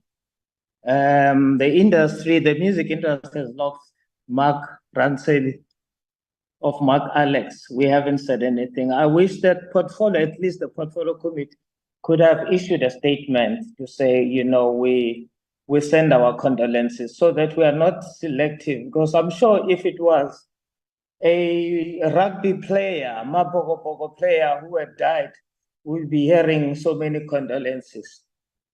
Let us reach out to our sector equally. So with those words, I would like to say, therefore, I declare the meeting closed. And no, Mr. Mteto, Ms. Adams, you want maybe to close the you want maybe to close the meeting. You stole my honor, Mteto. You stole my honor. Mteto, order. And members, just as a reminder that we are meeting Boxing South Africa and Sanabo on Friday, but I will resend the documents for the meeting. Can I suggest something to members? I think it won't be proper for us to have two entities in one day.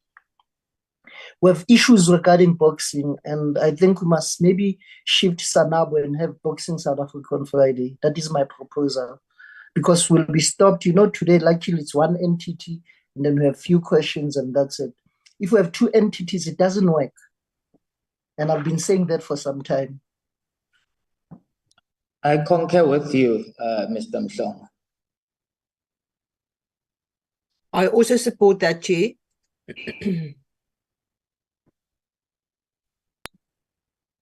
Who's sharing? Back.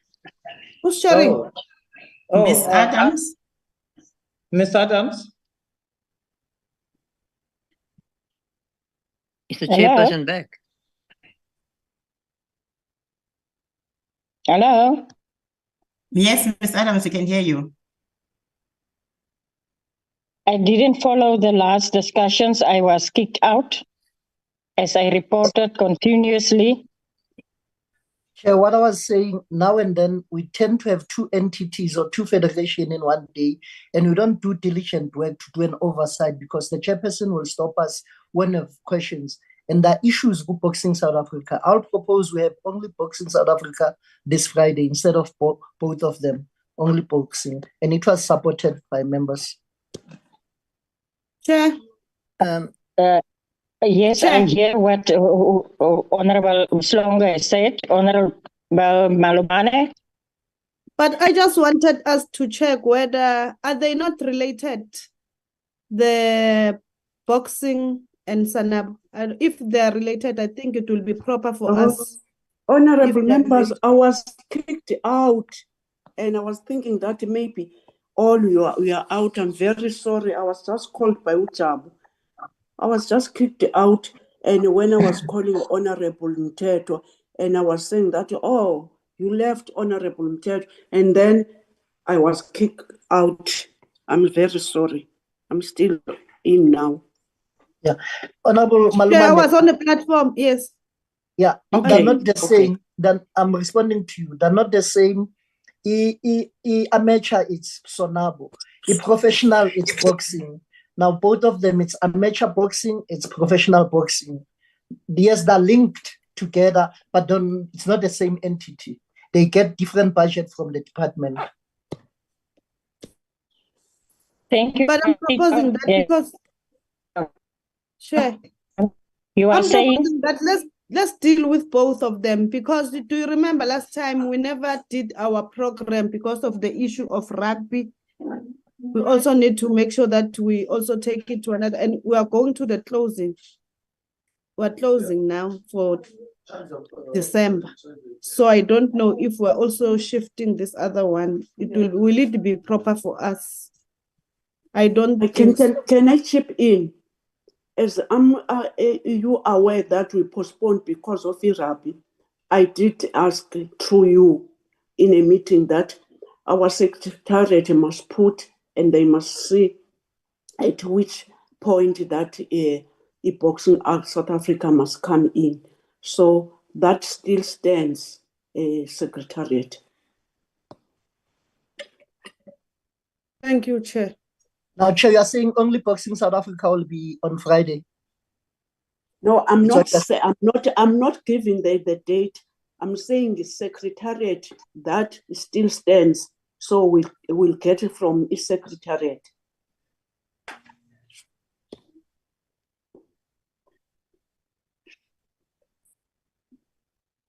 Chairperson, in your absence, sorry to interrupt, in your absence, Secretariat has confirmed Friday.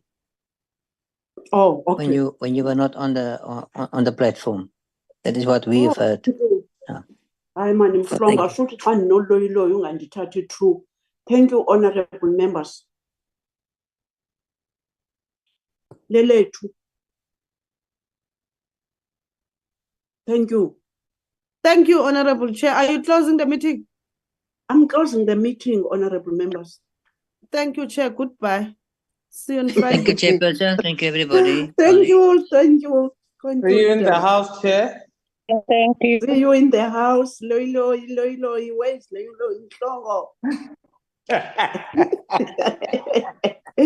Okay, thank you, honorable.